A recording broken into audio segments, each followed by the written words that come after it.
ẹ káàbọ̀ sórí ètò lónìí mo kí yín tẹ̀sọ́ mo kí yín tológun ẹ mo kí yín káàbọ̀ sí abala lérèfé tá a ti máa ń gbà yọjú lójú fèrèsé náà ní bọ́lá yọjú sí ọ̀dọ̀ àwọn ológun ní òṣè ti gbọ́ rìsọ́fù wọ́n ti ṣe pàṣípààrọ̀ wọ́n yọ àwọn kan kúrò bí ẹni yọ jìgá lẹ́yìn ìgbà tí ọ̀rọ̀ insecurity tó le koko genocide náà le koko gẹ́gẹ́ bá a ṣe ń gbọ́ o àyà ló ń fèmí ní intelligence o kì í ṣe iléeṣẹ́ ológun o ajá ní ṣe ń wò dáadáa ni mo láàyà Ìgbòho ló di intelligence officer ó ní kémi náà wo ó ní ká kọ́kọ́ ti bi pẹlẹbẹ mọ́ọ̀lẹ̀ jẹ́ ó ní ọ̀gá mi ẹ ti bí ìṣáná kíyèsí ogun lórí ọ̀rọ̀ genocide ọ̀nà genocide yìí ó ní bóyá ààrẹ ń dọ́gbọ́n gbégbèsè ní láti kógojá àti láti tẹ́ àwọn USA lọ́rùn ó ní ẹ fi yún ṣe ni mo ní kí tún lẹ́lẹ́kejì àyà ó ní eléyìí tí wọ́n ti yọ CDS yẹn Chief of Defence Staff mo ní odidi ọ̀gá gbogbo àwọn ológun àtorí ilẹ̀ àtojú òfurufú àti torí omi ó ní bẹ́ẹ̀ ni wọ́n ti yọ Christopher o mo ní ó sì lọ bí ní kẹ́bí o a sì gbèrò yẹn lónìí o ní kò màtà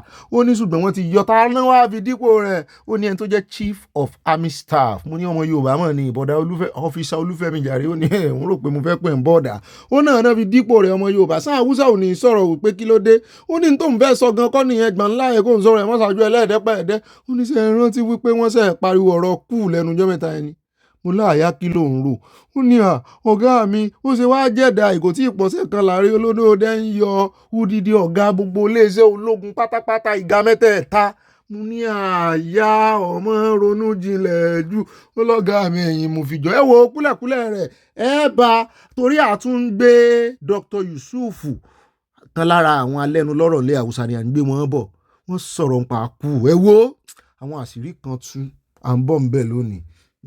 Ẹ wo torí ẹ̀ láṣẹ ní pẹ́nu abala lérèfé tòní á kàn lo ìṣẹ́jú bíi mélòó kan sí méjì á sì wọnú ìròyìn lọ ń tààràtàrà torí ìròyìn tòní kún ṣọ́ṣọ́ ó sì nídìí ìfarabalẹ̀ jẹ́ wá dọ́dọ̀ Sowore agbọ́gbọ́ ti fi Sowore lẹ́ o alẹ́ àyà ni mọ́kèdélẹ̀ mo ní kí ló dé alẹ́ ìdajì mo sì ké ó ní torí pé wọ́n tún ti rí ààrẹ sí ẹ̀ padà mo ní kí ló tún ṣe ó ní bó ṣe gba béèlì ẹ̀tàn báyìí ó ní bẹ́ẹ̀ ni àwọn Black Maria àwọn ọlọ́pàá àwọn mọ̀pọ̀ gbogbo wọn sá ó ní wọ́n tún kóra wọn jọpọ̀ sí ẹnu ọ̀nà ilé ẹjọ́ wọ́n bá tún rí ààrẹ sí ẹ̀ kí ló ṣẹlẹ̀ wọ́n lọ ní IGP pé ó pe IGP ló kọ̀ọ̀kan tí ò yẹ kó pe IGP pé wọ́n ṣàfẹ́ rí pó sùn nínú gàgà ní wíkẹ́ndì mo ní ó mọ̀ ga ọ bẹ́ẹ̀ náà ni àwọn agbẹjọ́rò àwọn adájọ́ náà ń kọ́ńpléènì wípé wọ́n bójú àwọn jẹ́ wọ́n tiẹ̀ ní àǹkórí fún wọn ní rẹ́spẹ́ẹ̀tì fún àwọn ní respect is reciprocal àwọn òfin pa wẹ̀ẹ́dẹ́ àti wẹ́dẹ́wẹ́dẹ́ àti kìlọ̀ fún Sowore náà wípé kò sọ̀rọ̀ rẹ̀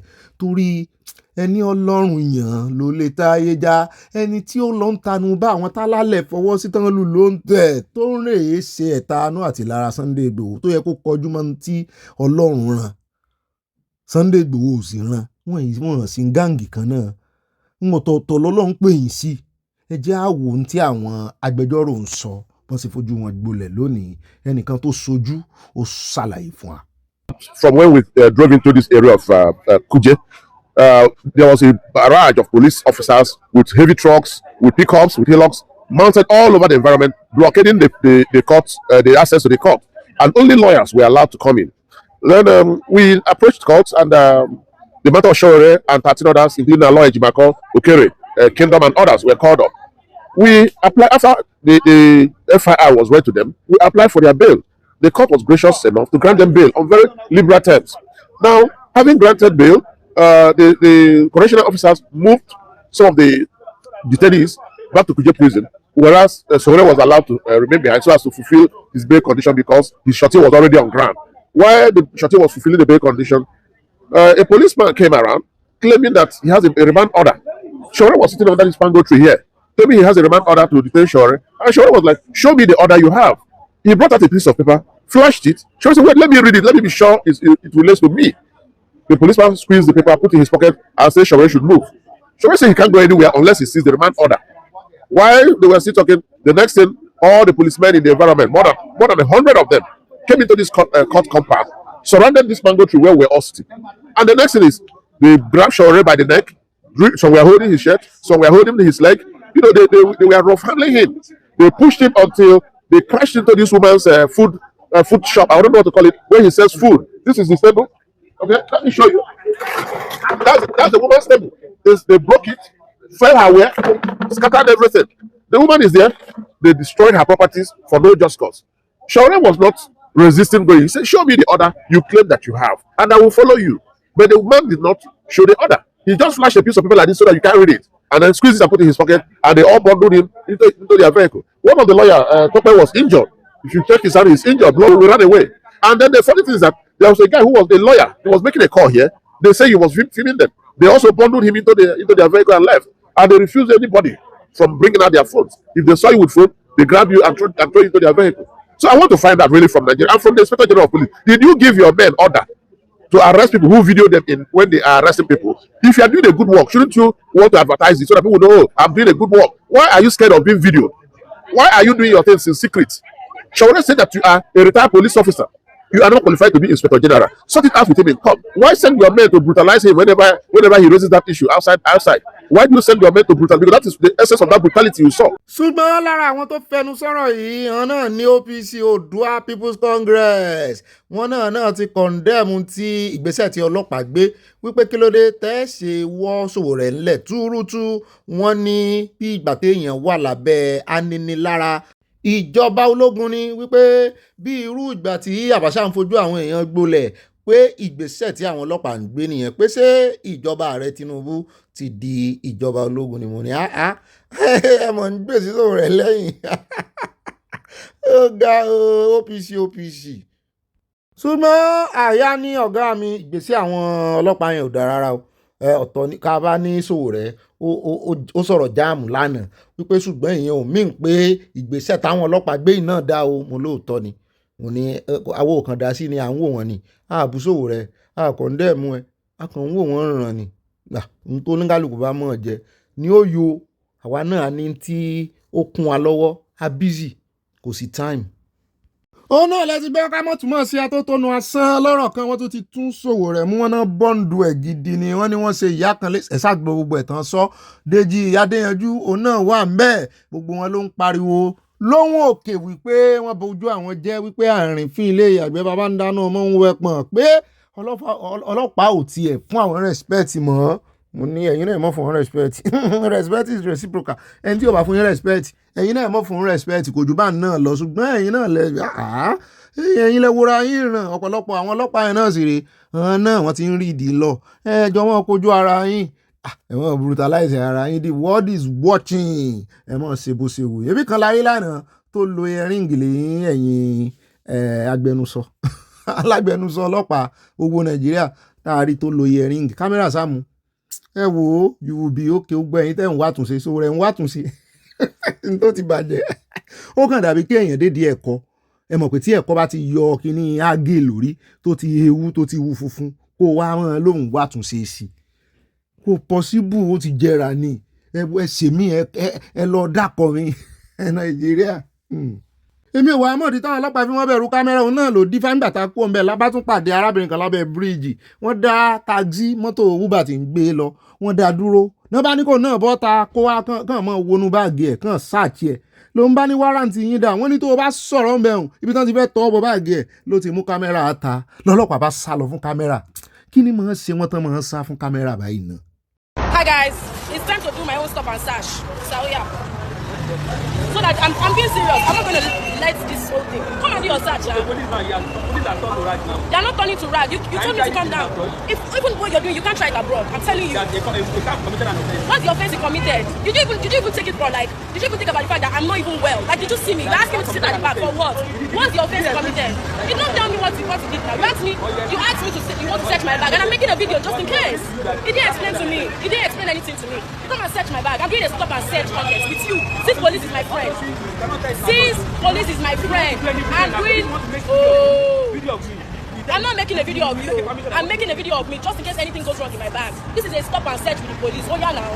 If you want to search my bag, trying this to me, I be like person who say, I know get sense. I don't sabi wetin I dey do for my life. Wo ọmọ ọgbọ́n ni ọ́ mo sì láìkí bó ṣe rọra ṣe torí o tún jẹ́ kí inú bí wọn jù torí bínú bá tún bí wọn jù ní ìsìn wọn ní lóbìnrin ni ìgbàjú ìgbàmú wọn ti yọ̀dí ìbọn sí. The unfortunate incident in the village of Esan, Agaye local government area of Niger State. This is a tanker which fell and the people of the community were scooping fuel. At the process, there was ignition of fire. And this is the outer mat of it. You can see how the tanker is destroyed. You can see how it's destroyed. You can also see the route where the fuel poured down and they were scooping. This is the route. You can see the route. You can see the route. When we say if there is a fall of tanker, people should not go close, should not scoop fuel. People will not want to hear. You can see some of the plates that we are used. Some of the plates that we are used to scoop the fuel.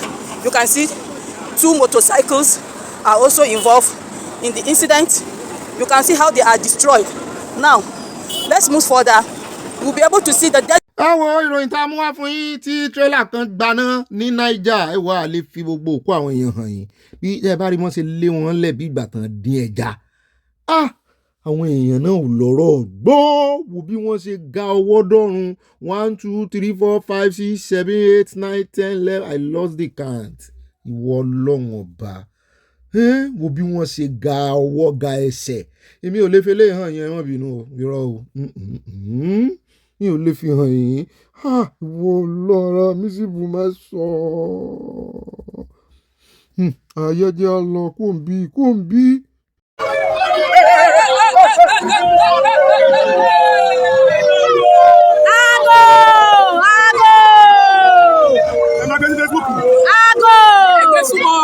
Léwe ego kàkà tí kagúláyà léwe ago nípa ọ́fíìsì ayé yìí rèé lè jáde lè wọlé. Ó ga o àwọn yẹn tún gbẹ́bọ̀ kàǹkà tí kagúláyà lọ síwájú iléeṣẹ́ NEPA àwọn olówó tó ń gbà lọ́wọ́ àwọn ti kọjú wọn fáwọn náà ilé náà ló tún wá dífá lẹ́yìn ìgbà tó jò rọ̀ tí omi sì àgbàrá òjò tó wọ́ oríṣiríṣi wá sí iwájú ṣọ́ọ̀bù arábìnrin ẹ wá wo ń torí o kí ló kàn nú àwọn tó sọra wọn pọ̀ ó mọ̀ bóyá àwọn méjèèjì mọ̀ sí ó mọ̀ borúkọ ń bẹ sìgìdì méjì tán sopọ̀ tán ṣeré ìfẹ́ ní yàrá yín Ọlọ́run ló mọ ìṣẹ̀dá tán so mọ́ bí ọkùnrin ìsábà so obìnrin mọ́lẹ̀ yín obìnrin lẹ̀ wọ́n sọ ọkùnrin mọ́lẹ̀ kò ní lọ ó ti ń fẹ́ yín ó ti ń fẹ́ mi ti pẹ́ kò propose fún mi n ò ní jó lọ n ó rè sopa Ọlọ́run ọba lo technology ìbílẹ̀ lò fún nǹkan rere àfi ká sàmọ́ fi ṣèkà. Ayọ́ ní ọ̀gá mi ṣe wà ń bẹ̀ ẹ mọ̀ bóyá ọkùnrin yẹn gan ó ti ń bírèkì àti àwọn obìnrin ti pẹ́ bóyá ó kan oní tiẹ̀ ni ó kẹ́ni tó jù lọ. Agoluza. Yes, the time man a woman. Me Agoluza. I swear. Anything else my papa did for me.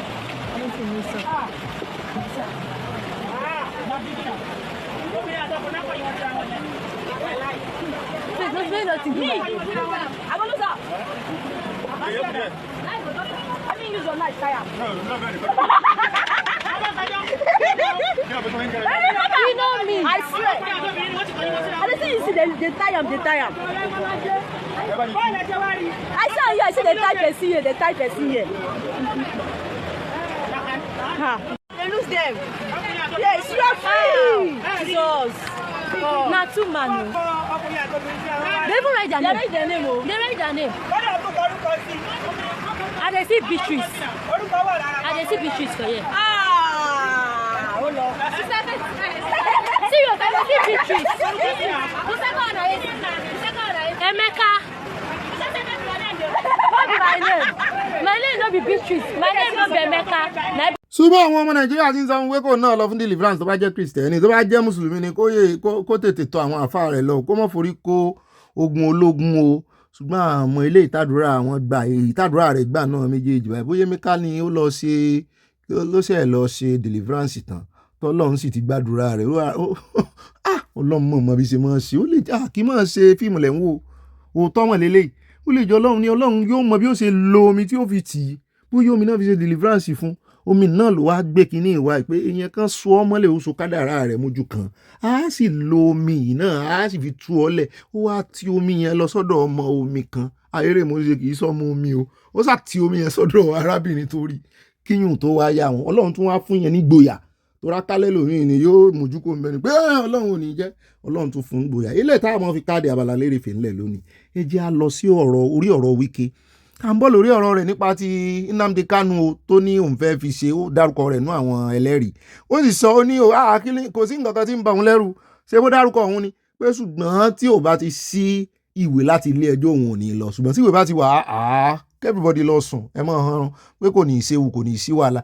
Ṣùgbọ́n à ń bọ̀ nínú òyìn náà àkójọpọ̀ ìròyìn, ṣùgbọ́n ọ̀rọ̀ kan ló sọ ní bí ọ̀sẹ̀ méjì sẹ́yìn, ó ta bá ẹnìkan tó ti jẹ́ candidate governorship gubernatorial candidate rí fún ẹgbẹ́ APC ní ìpínlẹ̀ Rivers State. Ó ló lè ní ó làmọ̀ tààràtààrà lẹ́ni náà bá lọ ó bá pe lọ́ọ̀yà rẹ̀ wípé wá 20 billion ni mo fẹ́ gbà lọ́wọ́ rẹ̀ tí ò bá ti lè provide ibi tí mo ti jalè. Ẹ jẹ́ àgbọ̀ bí Wike ṣe sọ. You know what these guys did? They stole the state resources. They sold our gas turbine for $308 million US. To who? That's who bought it. Why did they pay the budget? Remember, When you said they stole, that's a heavy allegation. no, it's not about heavy allegation. I'm telling you, when I say I mention everything, I say, oh my God, does this man think that everybody is dead? Nobody knows about it. You remember? That was the panel of inquiry. You remember? That he was indicted. Sarah was indicted. I bet you went to court. Even though he shot the court first. But when I came aboard, I had opened the court. There was the first person that ran to court. The court is for the mighty and for the poor too. Thank God he has come. He lost. He went to court of appeal. He lost. He went to Supreme Court. In fact, Supreme Court judgment came out 3 days before the APC primaries, National Party for Presidency. Yes, now. You know this country. So when I see people, this is to echo. He was the one in charge of Sahara. You want to call it pipe? But No, he's the co-founder of Sahara. Just a moment. Let's say the record. I don't know He's what the co-founder of Sahara. Let him come and tell me what But if that company is involved in that, are you going to hold a co-founder, someone who is probably not running the day-to-day I know he was. of the company? As that day, he was. He was. He only resigned when he wanted to run for a governorship now. Yes. It's correct. Look at our hotel, Olympia Hotel. They took it, brought it to the hammer. Go and check. Go and check. But is it a bad thing for a private sector company to buy over? They stole. No. It was stealing. What do you mean by Thought that stealing? was stealing.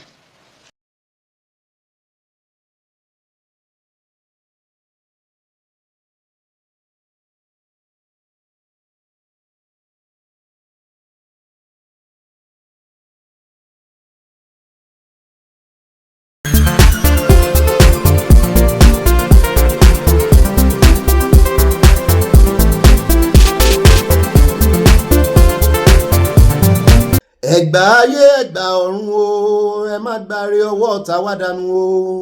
Dùdùdùdùn. Ẹ̀gbá ayé ẹ̀gbá ọ̀run ṣẹ́, ẹ má gbáre ọwọ́ tèmi dànù o. Àpèmọ́ra ẹni la pè tèmi dire, wọn náà sọ tiẹ̀. Dùdùdùdùn. Màláìka tó ń pínre lọ́jọ́ òní o, dákun wá pínre tàwa fún wa. Dùdùdùdùn. Màláìka tó pínre ọjọ́ òní kó pínre tàwa fún wa ní dandan. Dùdùdùdùn. Àkótó dọwọ́ jagun máa lé o, olúwo ọ̀run ni. Dùdùdùdùn. Àkótó dọwọ́ ajagun máa lé o, sóhun gangan lolúwo ọ̀run. Dùdùdùdùn. Ṣé bóun ló dá àjẹ́ adófádó, ó dá àjẹ́ ọ̀tafọ́ta o, òun ló tún dá àjẹ́ akéfáké, ó dá tọ̀rọ̀gún ilé ìlà fún. Òròmọdìyẹ lèmi máa yan o, ọmọ kì í morúkọ òròkòrò pa ni. Dùdùdùdùn ẹ kíra fún Orlando ọwọ́ o. Dùdùdùdùn ẹ̀jẹ̀ àpàdà ti base 1. Ẹ̀gbá ayé ẹ̀gbá ọ̀run, ẹ má gbáre tàwa dànù o. Àní nídìílé aláyọ̀ yìí, ẹ má gbáre ọwọ́ tàwa dànù o. Lọ́mọdé lágbà, lọ́kùnrin lóbìnrin, ẹ má gbáre ọwọ́ tiwa dànù o. Màláìka tó ń pínre lọ́jọ́ òní o, kó pínre tàwa fún wa ní dandan. Dùdùdùdùn. Òròmọdìyẹ làwa máa yan o, a kì í morúkọ òròkòrò pa ni. Dùdùdùdùn.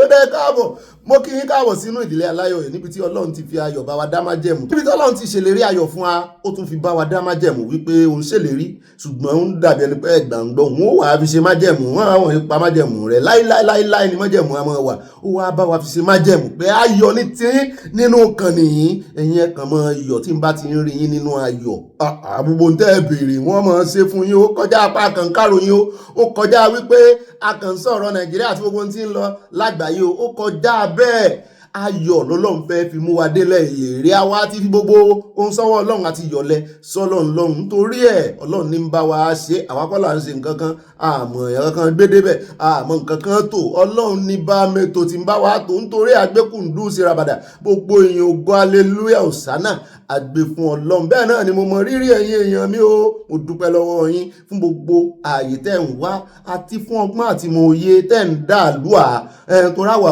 gọ̀ ọlọ́run ló yọ á tó lọ́lọ́run jù wá sáàrin yìí bí ìbá ṣe bẹ́ẹ̀ ni wọ́n sì ní ẹni téèyàn bá sùn tì lèèyàn máa ń jarun pa tí ó dáa ká mọ́ bá dènà pẹ́nu ẹjẹ́ ń kira mi ní fẹ́ẹ́rẹ́ jogi èmi náà ní ibà tẹ̀rẹ̀tì o ibà lálàyé ibà dẹ́rìn pòṣónú ibà fayọ̀ pọ́ọ̀tì ẹ̀ ibà inú mi dùn ayọ̀ mi kún èmi náà ní ibà àlẹ́jẹ́lì ibà rìpọ̀tẹ́lì gbogbo ń tẹ́ ẹ bá gbọ́ lórí ìkànnì rìpọ̀tẹ́lì and àlẹ́jẹ́lì ní àwọn òta gbogbo èèyàn kankan o ẹ lè pè mí ní ibà rìn gínìgínì tí ń gbúmi àti ń gbóyún rìn gínìgínì èmi ní gbogbo ń tẹ́ ẹ mọ̀ ẹ́ jẹ́ mu tí kò dé àti pèlú ẹ̀ àti fata sí ìfòyín sí fiyọ̀ sí ó dùn mọ̀ràn lórí ìkànnì yìí òwe bọ́mọdé bá ròyìn aṣàkàrà nù kò sẹ́ lórí ìkànnì yìí o bọ́mọdé tí wọ́n bá ròyìn àwo sì mú lọ sọ́dọ̀ àwọn àgbàlagbà lórí ìkànnì ìtàn lákàrà lọ́wọ́ àjọ papọ̀ àtọmọdé àtàgbà àjọ mọ́ fi àkàrà nu oyin a sì mọ́ ṣe tọ̀hún yọmọ lọ sọ́hún adúpẹ́ lọ́wọ́ ọlọ́run oyin dàpọ̀ máa yọ̀ ní ẹ lè pè mí ní ìbọn pàpàpàrà rẹ̀ níbi tí àyà ti ń paradà tí ń dọ̀gá rẹ̀ ọ̀gá rẹ̀ paradà òdà àyànú abala kọ́mẹ́sì ẹ̀sìn ó yé ju bó ṣe yá lọ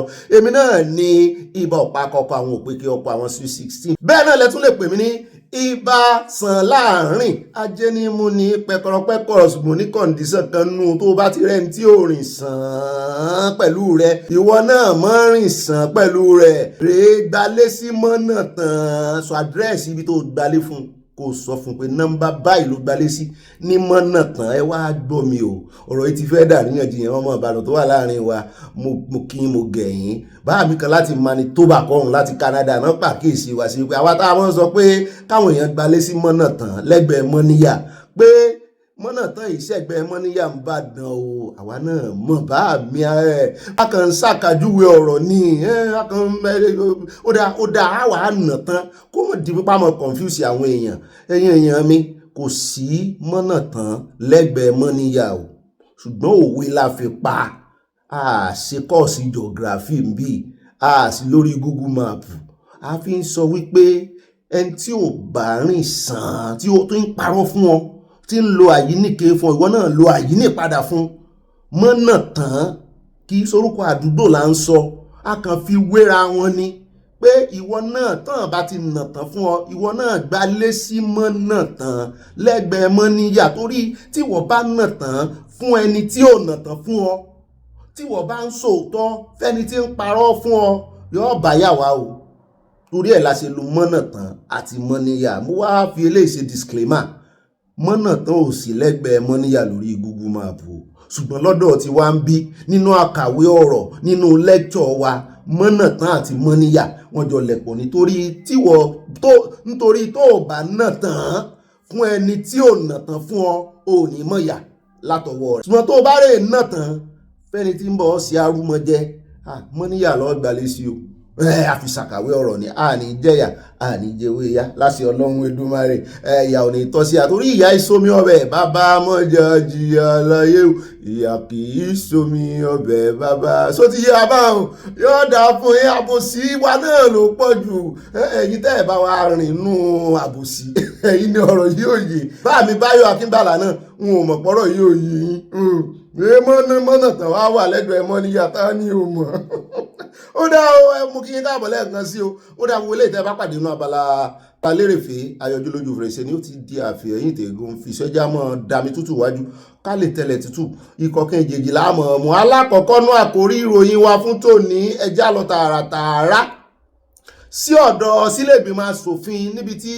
wọ́n ti ń jẹ́ ká mọ̀ wípé àwọn ti ń gbé àbádòfin kalẹ̀ o pé àwọn fẹ́ gba kọ̀ǹtúrò EFCC kúrò lọ́wọ́ pírẹsidẹ́ǹtì pé kì í ṣe ààrẹ olódòdẹ ló yẹ kó mọ̀ yan EFCC chairman bẹ́ẹ̀ náà bíi ti INEC bàbá Fálànà tiẹ̀ sọ lánàá àrùn tí mo wá fún yín ni ṣùgbọ́n a kàn yan lórí pé yẹ kó jẹ́ pé ààrẹ olódòdẹ ni ó mọ̀ yan INEC chairman pé presidency ẹ sì mọ̀ pé tí wọ́n bá ní presidency ó lọ́wọ́ àwọn gómìnà náà nù ó lọ́wọ́ àwọn mínísítà nù gbogbo wọn wọ́n ṣe àpéjọrò ni wọ́n wá sọ wọ́n ní ó yẹ kán wà independent ní pé tán bá ti fẹ́ yan INEC chairman báyẹn kán máa fi orúkọ àwọn bíi 2, 3, 4 síta from every zones pé ẹni báyìí la fẹ́ yan ẹni tí ìwé òye bá wá jámọ́ lórí òun ni ó jẹ́ òun náà ló wá dífá fún ti EFCC báyìí wọ́n ní àwọn ò fẹ́ kó jẹ́ ààrẹ Tinubu mọ́ ìyẹn ilé ìgbìmọ̀ asòfin ló gbé ìgbésẹ̀ yìí àwọn òfin tó ń gbé lẹ́nu ọjọ́ mẹ́ta yìí ó kọ yọyọ o à ń bọ̀ ń bẹ̀ lónìí náà ni kò ní dọ́là àwà sáré dé Ọ̀yọ́ state níbi tá a ti ń gbọ́ tán ní awuyewuye kan jẹ́ yọ o wọ́n ní ìjọba Ṣèyí Mákindé wọ́n ti bẹ̀rẹ̀ sí gba owó orí lórí ẹ̀yin tẹ́ ẹ bá fẹ́ ṣe àṣẹ̀ǹdẹ̀ ayẹyẹ tó kó àwọn àgbàlagbà tàbí tẹ́ ẹ fẹ́ sọmọ lórúkọ ìgbéyàwó àtàwọn ayẹyẹ mìíràn lọ́yọ̀ọ́ mò ń rí 35,000 bíi fún burial ceremony kò ní kàn wá mò ń rí wedding ceremony 35,000 naming ceremony sóòótọ́ níròyìn àbí rọ́ nítorí bá a ṣe ń pariwo lẹ́sọ̀tánù Sókótó lórí tó wípé ẹ̀kọ́ kó mọ̀ mẹ́nu sí tí ó kàn ó lórí ọ̀rọ̀ ẹ̀rọ ayélujára tó sọ wípé ìròyìn fògànà lè dogun lẹ̀ ẹ wo ìròyìn fògànà pọ̀ lóòótọ́ bó tiẹ̀ jẹ́ pé kò tọ́ sóun lẹ́nu àwa tó tọ́ sí lẹ́nu á sọ bá a bá sì ti ń rí àmọ́ tànmọ́lẹ̀ sí àmọ́ jẹ́ kẹ́ ẹ mọ̀ pé léyìí ìrọ̀nà pa o àwọn ìròyìn fògiri làwọn eléyìí o bàbá tí wàá kó ń bẹ̀ tán á dé ọ̀dọ̀ CDS ẹ̀mẹ́ tí ń jẹ́ bẹ́ẹ̀ gbé èbò mo ti gbé èbò dùn yín lọ gbé èbò gbala gbé èbò lórí ìkànnì fanakula lèbò lọ́dọ̀ tí a originality wa gangan ni Yorùbá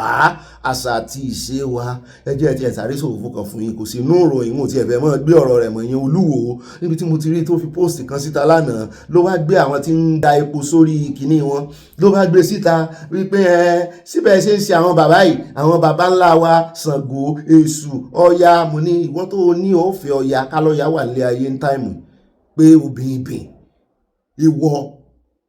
ìwọ tó ń tẹnu bá ìṣẹ̀ṣe lóòótọ́ nígbà tẹ́mi náà rí picture yẹn ó fẹ́ jọ bí ẹni pé kò clean kò dọ̀tí rárá nígbà tí mo wá gbé kẹgbẹ́kẹgbẹ́ tí àwọn ti Cuba àwọn èèyàn wa ní Brazil mo rí bọ́n ṣe ń ṣe tiwọn mo rí pé ẹ jẹ́ ká mú ìmọ́tótó mọ́ ṣùgbọ́n kírú Olúwo ìmọ̀ bá lẹ́nu ọ̀rọ̀ náà ni àní ká yí ìṣẹ̀ṣe padà àní ká yí lànà padà ṣùgbọ́n ẹ jẹ́ ká mú ìmọ́tótó mọ́ ṣé ẹ wá rólúwò yìí ń digbọn ni gbogbo ibi tó bá ti rí pé nǹkan kan fẹ́ yọ ọ́ lẹ̀ ó fẹ́ kù díẹ̀ ibẹ̀ ni máa ń lọ ìwọ tó ń pariwo yóò dáa fún àáfà Akeem àbí ká kúkú sọ di inú àkójọpọ̀ ròyìn ká fi sẹ́yìn pátápátá àáfà Akeem sọ̀rọ̀ sí pé ìwọ ò lẹ́nu ọ̀rọ̀ tí mo fẹ́ mú jáde mẹ́ náà nù Olúwo ó mọ bí ṣe máa ń mú àtàmọ́ tọrọ rẹ̀ ó fẹ́ dàbí ọ̀rọ̀ ọlọ́gbọ́n ṣùgbọ́n ìwọ tó ọba gọ́ra rẹ ló tètè sọjí wípé Ọ̀gbẹ́ni nǹkan ọ ni oúnjẹ ọ̀gẹ̀dẹ̀ sọ́bọ̀ rẹ ni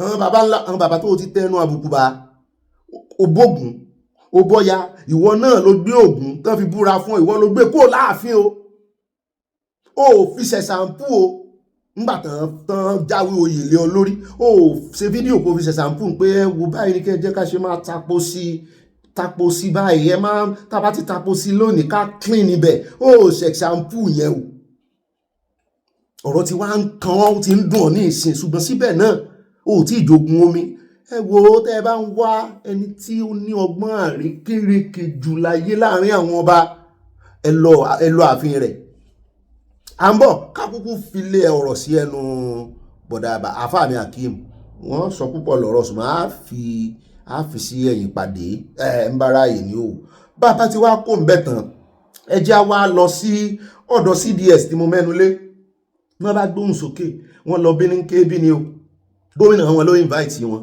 náà bá ní ìpànìyàn tí pọ̀jù ẹran wà lọ́wọ́ mo ní lẹ́nu CDS Chief of Defence Staff àìgbé ìbò wa ni mo sọ débẹ̀ Yorùbá lọ originality wa òbí mo ṣe mo yà báyìí ṣé ẹni bí tá à ń lo òjìnà ibi tá a yà ló pọ̀ òwe Yorùbá ló sọ bẹ́ẹ̀ o láti ọ̀rọ̀ originality Yorùbá òyìnbó ní vernacular mo rántí Tolúwo látolúwo báyìí mo tún padà sọ́dọ̀ Chief of Defence Staff níbi tó ti ké gbàjarè wípé àwọn mọ̀pọ̀ ń pààyàn pọ̀ pípọ̀ tó fi sí yẹn lẹ̀rù Ọlọ́run sì bà mí wípé àsáwọn ará bíi mọ̀ wípé wọ́n ń pààyàn pọ̀ ní Nàìjíríà they are killing people too much.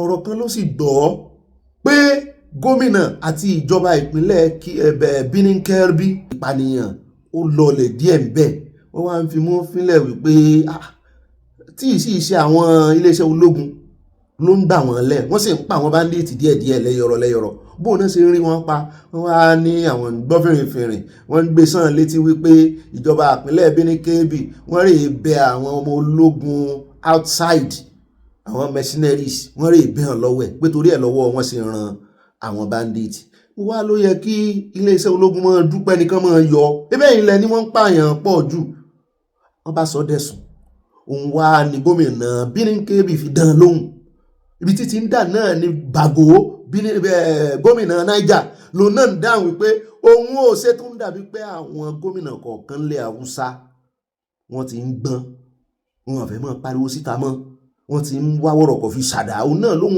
kó àwọn ọ̀dọ́jọ́ mo sì ń gbọ́ wọn ní kí ìsọ̀dọ̀ ọ̀tọ̀dọ̀ ẹnìkan ní òkòjọ́ wọn ní gbogbo ibi tó fara mọ́ bọ́dà tó àwọn mercenaries wọ́n bẹ̀rẹ̀ lọ́wọ́ ẹ̀ pé bẹ́ẹ̀ bá ti rí wọn lẹ́nu bóde bá ti lé wọn sọ́dọ̀ yín mọ́ bá ti ń bọ̀ ẹ dúró láwọn ọ̀gàngàn bíi ẹ pa wọ́n.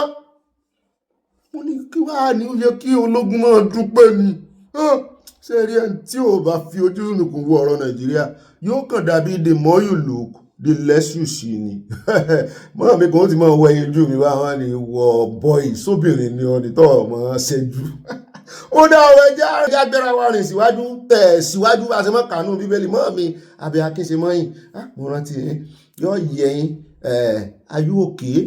I hope you're good. I'm sure you're good. Gbogbo yín náà ni mo béèrè torí ẹ̀ tún sọ di kìíní ní ìsìn ẹ jẹ́ wá dé Ministry of Health níbi tá a ti rí lẹ́tà kan tán kọ sórí pépà pupa mo ní kí ló dé sóhun ní Ṣàngó lẹ́fẹ́ bẹ̀ lọ́wọ́ ẹ̀ ni wọ́n ní rárá o wọ́n ní àwọn fẹ́ kí àwọn ọmọ Nàìjíríà tètè rí ní mo ní this is the first red letter tèmi kọ́kọ́ máa rí tẹ́ẹ̀kọ́ Nàìjíríà ṣé nǹkan ṣẹlẹ̀ ní aláàtí kí ló tún ṣẹlẹ̀ ṣé ìṣe fever ṣé ìṣe lassa fever ṣé wọ́n ní rárá torí nígbà tí mo ti bá Ministry of Health ní ìsìn ẹ̀rù tí ń bà á wọ́n ní rárá wọ́n ní lóòótọ́ ìgbà COVID náà ti ṣe red alert wọ́n lè lé red letter ní kìí ṣe kìíní wọ́n ní ṣùgbọ́n alert ńlá ni àwọn fẹ́ sí gbogbo ọmọ Nàìjíríà from local government to local government from state government to state government nígbẹ́rẹ́ pàkọ́ wípé ìjọba ti rìlíìsì owó kan tó ń pè ní the Basic Health Care Provision Fund BHCPF wọ́n ní ẹlẹ́ẹ̀kẹta tán máa rìlíìsì owó rẹ̀ lọ́dún yìí o wọ́n rìlíìsì ẹlẹ́ẹ̀kìíní ẹ̀gbọ́ abẹ́ fi gbọ́dọ̀ ṣaláìgbọ́ wọ́n rìlíìsì ẹlẹ́ẹ̀kejì mọ bó ṣe rìn pé ó ti tán àkókò ẹ̀yìn aráàlú náà máa tójú bọ ọ̀rọ̀ ìṣèjọba tójú bọlé ẹran núrù mọ bí ọbẹ̀ gbẹ́dùn wọ́n ní 32.9 billion naira níjọba rìlíìsì o wọ́n ní the money is not sitting in Abuja o wọ́n ní ó ti wọkọ̀ báyìí ó sì ti ń lọ káàkiri gbogbo ìjọba ìpínlẹ̀ àti ìbílẹ̀ tí ó yà sí ó ti ń já iye tó kàn wọ́n sí bus stop wọn pé ẹ̀yin ni kẹ́rẹ̀ dúró dè ń bẹ́ẹ̀ kẹ́ bẹ̀rẹ̀ sí í mójútó ẹ lọ sí àwọn health centers yín àwọn nǹkan báyìí ní ẹ béèrè fún accountability wọ́n ní sáwọn èèyàn wá ráàyè yùn wọ́n náà mọ̀ ọ̀kan mọ́ padà wà lọ́dún tó ń bọ̀ tàbí tí ààrẹ Tinubu bá kúrò lórí ìjọba wípé owó tẹ́lẹ̀ release ààrí accountability ẹ̀ wà transparent tó mo ní ẹjọ́ dẹjá dénú àkójọpọ̀ ròyìn kápú mẹ́nu lé kẹ́ ẹ gbé wa débẹ̀ gangan bá ń sì rìn bus stop tí àwọn owó yẹn mọ̀ jára wọn sí káwọn èèyàn lè mọ èèyàn aráàlú náà ẹgbẹ́ gbèsè à ń bọ̀ ń bẹ̀ lónìí náà ni bẹ́ẹ̀ bá gbé wo àwọn tó ti ń calculate tó ti yọ calculator tó wó yìí owó tó yẹ kí wọ́n fi ṣe aráàlú lóore rí ní ìsìn tán mọ kọ́lé alájà mẹ́fà àwọn òwòpẹ́ tí ò lówó ládùúgbò yín tẹ́lẹ̀ ní mọ̀pọ̀ owó yín ní fi ń sara rìn dé jẹ́ adé Dangote níbi tá a ti ń gbọ́ wọn ní Dangote ta rìfàìnẹ́rì mo nírọ̀ ni àyà ní òótọ́ ni ṣùgbọ́n àlàyé wà ń bẹ̀ mo níbo ni ó ṣe ta rìfàìnẹ́rì sáwọn ọ̀tá rẹ̀ ti yá rí múnú wọn ní rárá wọn ní ṣùgbọ́n àwọn èèyàn ní àbáwọn ọ̀tá ti fẹ́ rí mú náà nù 10% tàn nú 100% mo ní nínú rìfàìnẹ́rì kì í mọ̀ ṣe kékeré ìdá 10% gan lọ́lọ́run ló ń béèrè lọ́wọ́ àwọn Kristẹni èmi ò mọ iye ṣàkà ṣé 10% náà ní sàkà àbí tó bá wù ọ́, ṣùgbọ́n lọ́dọ̀ àwa kìrìsìtẹ́nì 10% lọ́lọ́run béèrè lọ́wọ́ wa pé gbogbo ohun tó ń bá fún wa ká fún òun ló ní à ń fún o ọlọ́run ni o ẹni sọ́lọ́run mọ́ náwó bó ní kálukú bọ́lọ́run bá ṣe fi sí ọlọ́kàn láti fún yàn ni ó ṣe lálàyé nínú bíbélì. wọn náà rí ka bíbélì rẹ mọ́mọ́ gbọ́tẹnu ènìyàn kan bí pásítọ̀ kan bá sọ̀rọ̀ sí ọ lọ́nú bíbélì kò rèé kà á. gbogbo wa náà ṣe bíbélì fún kì í ṣe pásítọ̀ nìkan, ọlọ́run ó sì tọ́ ẹ̀mí mọ́ tọ́ bó sì ṣe tiẹ̀ mọ́rẹ́ kó rẹ fún jẹgúdújẹrá tí ó mọ̀ fowó rẹ lákìní ọ̀ àmọ́ gbàdúrà ọ̀ àmọ́ bí ọlọ́run àyàfi tó ọba sàndà mẹ́wàá àyàfi tó ọba ọdún kan ọdún méjì ọdún mẹ́ta ọdún mẹ́rin ọlọ́run ò lè tó bá àwọn kò jìnnà sí àwọn ọlọ́run gbàdúrà lójoojúmọ́ o. ìwọ ni kó o mọ́rẹ́ kówó rẹ sí golo àwọn kàlùkàlù kọ́lọ́run lè tètè rí ọ. ó dà ń bọ̀ ń bẹ́ o àyá lòun ò sì mọ̀ wọn ọ̀bá ara mú níwọ̀n bí ọ̀dà kó rè ṣe investment ní tó jẹ́ pé ọ̀fẹ́ láàgbà ń bò bá yá wa gba Yorùbá lè sọ gbogbo rẹ̀ láàgbà lọ́fẹ́. ó dà o bẹ́ẹ̀ náà ni a tún wáyà lọ́dọ̀ Nnamdi Kanu ẹnu ń kùn láti ìgbà tó ti sọ wípé òun fẹ́ gbèjà ara àwọn ọ̀pọ̀lọpọ̀ àwọn èèyàn náà ti sọ oríṣiríṣi ọ̀rọ̀ àwọn kan jánà àwọn kan ò jánà mọ́mí wa kan tiẹ̀ sọ mọ́ mi òsínàwọ̀ kọ́nù ó dà pé mọ́ mi Títílayọ̀ náà tiẹ̀ já wá sí mò ń rí inú kọ́mẹ́ǹtì wọn wípé torí owó ló já Nnamdi Kanu tàn mọ́ pé sẹ́mi ò mọ̀ kó ti pé ọdún 7 nínú àhámọ́ ni àtìgbà tán ti náwó tó ti náwó fún lọ́yà tó ti náwó fún lọ́yà pé ṣé mo rò pé nǹkan kékeré ni billions ló ti ná àtàwọn tí ń bá ná ó ti sú wọn nítorí ẹ̀ ló ṣe lóhun ó gba ẹjọ́ ara àwọn rò gbogbo ọ̀rọ̀ yín náà ló jánà. àwọn kan tiẹ̀ tó ń dárúkọ ọba Èkó wípé ọba Èkó ń kìlọ̀ fún ìjọba Nàìjíríà wípé tí Kanu fẹ́ sọ̀rọ̀ yìí ni yóò tú àṣírí o. mo ní àbáwọn lọ́yà rẹ̀ ń gbàbọ̀dé ni ṣùgbọ́n lọ́rọ̀ kan ẹni tó súnmọ́ Kanu ó ti wá tú pẹrẹpẹrẹ ọ̀rọ̀ ó ti jẹ́ àmọ́ bí ṣe ń lọ o. gbogbo ọ̀rọ̀ tẹ́ sọ náà kò sí àṣàdànù bẹ́ẹ̀ ṣùgbọ́n eléyìí tó ṣe kókó gan ìdí tí Kanu fi take decision tó lóun fẹ́ sọ̀rọ̀ tó sì ń ṣèlérí fún ilé ẹjọ́ pé òun ò ní gba táìmù wọn pé omi ò ṣe é ta ń kókó òun ò ní gba táìmù wọn kọ́ fóun láàyè sọ wà ní òfin só lè defend ara rẹ̀ kí ló dé gan tí fi ń sá sáwọn lọ́ọ̀yà rẹ̀ ṣẹ̀ ni àwọn lọ́ọ̀yà rẹ̀ ò ṣẹ́ o àjọ wọn ni o à ń bọ̀ ń bẹ́ o àṣírí ńlá ni à ń bọ̀ ń bẹ́ lónìí náà ni kò ní dọ́là bá ti wá kó ń bẹ́ tán á wà dé Túnjí Bello wà náà mọ̀ bí ó èmi náà mọ̀ bí ó àwọn ológun gan mọ̀ bí ó àwọn làwọn wà wanted òkú àbáláyé rẹ̀ bá ti rí wọn láwọn ò mú wọn ní bó sòkú rẹ̀ kò sàlàyé rẹ̀ wọ́n lẹ́nu fún wa àṣàrí kan mu wọ́n pa àwọn olórí ẹgbẹ́ agbésùnmọ̀mí wọn rí pa wọ́n láwọn pa àwọn iye kan rẹ̀ nígbà kan àti ìgbúrò pé wọ́n pa Turji Bello. lọ́rọ̀ kan Turji bá tún gbàràdà ó gbàrà mí yọ ó gbọ̀nà ara yọ ló bá ní òun release 100 people nínú àwọn èèyàn tó ń jígbé. mo ní pága pagidari ìgídà ìyá ní ọ̀gá mi ẹ̀ wọ́n dáyà dáyà ojú pẹ̀lú àwọn alliteration tẹ́ ẹ̀ wọ́n lò mo ní kí ní jẹ́ alliteration ṣẹ́rí mi àtàyà no boring moment kí ni jẹ́ alliteration ìyàwó ní ariwo tí mo pa iná ni mo ní kì í ṣe alliteration náà kèmí náà kàwé alliteration ni tó bá jọra wọn tó bá fẹ́ sọ wípé the banana tó bá fẹ́ sọ wípé the plantain planter in the plantation plantain planter tó jọra wọn ọlọ́run ìyá ọ̀gá mi ẹ̀ka mi mú ká ọ èmi ló fẹ́ mọ́ gbé mọ́ra lọ́rọ̀ kan ló bá lóun release 100 people nínú àwọn tó ń jí gbé. mo nídìí tí mo ṣe pariwo nù pé èèyàn mélòó ló wà ní kéèyàn tó lè release ó mọ̀ pé kéèyàn tó lè náwó fún ilé oníkòmọ́ ó ná 100,000 fún yóò ní bí 100 million yóò ní tó 10 million nínú àkáǹtì nínú ibi tí economy Nàìjíríà dé pé kéèyàn tó lè release 100 people lọ́gàá mi ojú olè ń gbà wò ó ní bóyá gbogbo àwọn èrò tó sì wà lọ́wọ́ rẹ̀ ó ní bóyá bùkátà wọn ó ti fẹ́ pa túrò ní òun bọ́ wọn wọ́n ti fẹ́ ọ̀pọ̀lọpọ̀ nínú wọn.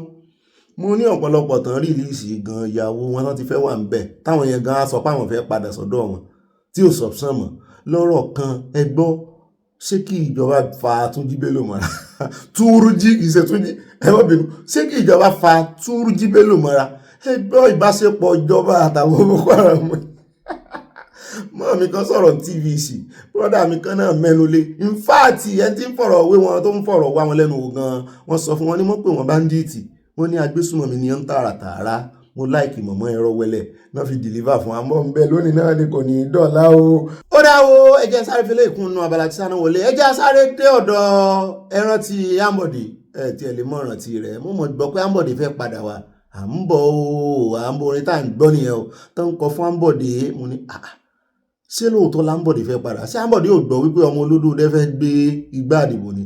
Ṣé wọ́n bí lọ́jọ́ sí tó ní òun wà pẹ̀lú APC nínú ẹ̀mí àti nínú ara o, pé káwọn èèyàn mọ̀ ti ọ̀rọ̀ sí Olódòdẹ lẹ́nu nípa òun o, tán sọ pé òun ti join ẹgbẹ́ ADC. Nínú ẹgbẹ́ òṣèlú wa ni Ambode ti fẹ́ jáde, sóun náà kàn fẹ́ gbìyànjú àbí wọ́n fi ń ṣe arúmọjẹ́ fún wa ni? Inú ẹgbẹ́ APC náà ló lóun sì wà, bóyá wọ́n kàn ní ó da ìwọ náà jáde náà ká fi halẹ̀ ká fi dẹ́rù bá àwọn èèyàn lẹ́yìn tó sì ń bẹ̀bẹ̀ lọ́wọ́ Olódòdẹ wípé Olódòdẹ gbàgbé ìjà àná, bọ́mọdé bá gbàgbé ìjà àná lè rí èèyàn bá sí bọ́mọdé ò bá gbàgbé ìjà àná kò ní rẹ́ni bá sí gbàgbé ìjà àná lẹ́yìn òní ó tún wá ní òun fẹ́ gbégbá àdìwò lòdì sí. Mìíràn àwọn advert tán kan ṣe ṣùgbọ́n mi mọ̀ pé wọ́n play political gimmick fún wa ní, ṣùgbọ́n ọmọ Nàìjíríà tán wọ́n tètè gbàgbé nǹkan wọ́n tún ti ń kó o jẹ. Ṣùgbọ́n síbẹ̀ náà àwọn èèyàn wo possibility pé ó ṣe é ṣe kó padà, pé tó bá lè padà. Ẹ gbọ́, tó bá jẹ́ Ambode versus Ṣèyí Tinubu, ta ni ó wọlé? Ẹbí ọmọ òun ṣe politician. Eléyìí láwọn àfikáde gbogbo rẹ̀ ńlẹ̀. Ẹjẹ́ wá dé ọ̀dọ̀ alága INEC. Wọ́n ti confirm wọn báyìí, wọ́n ti sú ẹ̀ wọn hìn, wọ́n ti búra fún wọn. Níjẹ́ kìí ṣe pé wọ́n sú ẹ̀ fún wọn, wọ́n búra fún wọn. Ìyẹn Professor Amúpìtàn láwọn ọ̀rẹ́ wọn kan bá jáde wípé bí tí wọ́n sì ń ran Amúpìtàn lọ ìbọn ṣe fẹ́ràn rẹ̀ tó àti bó ṣe jẹ́ olótìtọ́ àti olódodo tó, pé ṣé yóò lè múrí bọ́ nítorí powers and principalities, àwọn demonic power wọn náà wà nínú iléeṣẹ́ inú àjọ INEC. Ní yóò sì dá fọ́ọ̀rẹ́ professor yìí, olóòrẹ́ láwọn ní àwọn kí ẹ̀ fún ni. Tí ṣùgbọ́n mọ̀ pé yóò sòótọ́, ṣùgbọ́n ibi tí òótọ́ rẹ̀ ó last dé làwọn ò mọ̀ pé ìrìn àjò yìí ní agbára ibi tán lọ fi sí. Mo láǹbọ̀ ń bẹ àáfin láì kẹsọ́ àníríì jù báyìí lọ́nà àwọn àkórí ìròyìn wa. Tí àjùmọ̀ bá wà mọ̀ bá nu bọ́dí ìròyìn ní pápápá ẹjẹ́ abọ́dí sínú ìròyìn tí ọmọ tẹ̀lé ẹnu abala tí ọmọ kan abala sánú wọlé ẹjẹ́ aya fọ́tò ayọ̀ ni ara májẹ̀mú tọ́lọ́run bá wa dànù pé ká mọ̀ ya fọ́tò ayọ̀ torí fún ọ̀ ní lo fọ́tò kankan nù wá fún RIP láti ọ̀dọ̀ Ẹ̀dùnmá ẹsẹ̀ ṣiṣẹ́ mọ́ fi ṣeré gbogbo ilé tá a mọ́ fi dọ̀wọ̀ ẹ̀kẹ́ àwọn nǹkan kan wà tó jẹ́ wípé bẹ́ẹ̀ bá wò nú ẹ̀mí tààràtààrà àwọn ọmọ mi tán wà nú ẹ̀mí pẹ̀lú mi ẹ rí wípé ilé ìkọjá kákànmọ́ kàròyìn àwọn náà sì ti reduce time ní ìṣàbí bàbá mi mo rí Adéyẹmọ ẹ̀sà ti rí tànàgùn díẹ̀ kékeré ṣùgbọ́n mo gbìyànjú tí ròyìn bá pọ̀ nígbà mi ẹ mọ́ expect pé yóò gùn bá ṣùgbọ́n ẹ lè skip ẹ ó dá ibà skip ẹ náà ni o ibà fi mo ti fẹ́ yanu ẹ sì pọ̀ ẹ sì cheese ẹ sì musin àgbébùrún àgbéfìlà lónìí wọ́n ní ìbòrùn wa ti ń pọ̀ jù ẹ ṣàbòsí ẹyọ kan half lẹ́fẹ́ sí ó dẹ̀ ṣe 1.5 àfi pàkà ẹran ti gbalé sí mọ́nà tán ó lẹ́gbẹ̀ẹ́ mọ́níyà àkàwé ọ̀rọ̀ ni kì í ṣe mọ́níyà àti Ìbàdàn o kì í sì ṣe mọ́nà tán Ìbàdàn à ń fi ń ṣe àkàwé ọ̀rọ̀ lórí ìkànnì ní bó ti jẹ́ pé ibẹ̀ láti yá alákọ̀ọ́kọ́ náà abala sáná wọlé ètò ní ẹjẹ́ adé Delta lọ́dọ̀ ọ̀rẹ́ mi PRO pẹ́ta àti gbọ́rọ̀ lẹ́nu rẹ̀ níbi tó ti ń ṣẹ́wọ́ sí àwípé ẹ wá wo àwọn kan tán mú o àwọn olè yìí o mo ní kí náà ṣe fún yín ó ní ṣọ́ọ̀ṣì làwọn máa ń rí ìjà lólè mo nílé Olúwa wọn bá Michael Olúṣẹ́gun yára sọ̀kalẹ̀ wá lónìí ní ṣẹ́gun rẹ̀ má ṣe dúró pẹ́ mọ́ wọn bá Michael onídà tó lé Sátánì kúrò ní tó lé Lucifer kúrò ní òde ọ̀run wá sílẹ̀ ayé wọn bá lẹ́nu ọ̀nà ni ó ní business center lọ́pọ̀lọpọ̀ ṣọ́ọ̀ṣì ní ìsìn ọ̀rẹ́ mi mo ní ó ní bẹ́ẹ̀ ni ó ní business center ní onígbà míì náà lè pè ní o lè gbé o lè gbà yá ní òun náà fẹ́ sọ bẹ́ẹ̀ pé kì í ṣẹlẹ̀ bẹ́ẹ̀ nígbà ayé àwọn bàbá wa nígbà 1930 nígbà àwọn Mósè Orímọládé tún ọlá ṣe ẹ̀mí sọ̀kalẹ̀ nígbà àwọn ayé Ọ̀ṣọ́fà kò lè ṣẹlẹ̀ bẹ́ẹ̀ ó lè rí ìjà ṣọ́ọ̀ṣì ayé mílíọ̀nù yìí náà lè rí ṣe nígbò jẹ́ pé o lè gbé o lè gbà ní ọ̀pọ̀lọpọ̀ pásítọ̀ náà àwọn náà ń gbà lọ́wọ́ ọmọ ìjọ ni pẹ̀lú ẹnu dídùn àti irọ́ wọn kó gbogbo ẹ̀pọ̀ wọn pákéèjì ẹ̀ àwọn olè náà sì lè wọ́n ń dúró dìhàn pé àwọn òfin ilẹ̀kẹ̀ ìgbà tán ẹni gbọ́n ló máa kó ẹni gọ̀ wọ́n ní gbogbo nǹkan náà ń palẹ̀ mọ́ àtowó òjọ́ àti gbogbo ẹ̀ wọ́n nígbà míì gan wọ́n máa ń pààyàn ẹ bá ń tẹ̀sí ilẹ̀ abẹ́rẹ́ já gbọ́rọ̀ lẹ́nu ọ̀rẹ́ mi Bright ọ́fíìsì àwọn PRO wọn ní Delta náà iléeṣẹ́ ọlọ́pàá. Some armed robbers who terrorizes churches, break into churches at night, tie up their security men, at times take away their church equipment and other items. They never knew that we already had that intelligence and we were working on it. Lo and behold, we have 2 suspects. We have 1, 2, 3, 4, 5 arms, and these are some of the exhibits recovered. You can see these 90 speakers, and inside we also have some other exhibits. I think these are missiles or so. Yes, all these are church equipment. One would wonder why, of all the things they can do to earn a living, this is what they decided to do. This happened at Ogwashuku. What are they arrested now? Ogwashi. What's your name? Noah Philip. Noah Philip. How do they do this thing? Just explain how they do it. Not waste my time.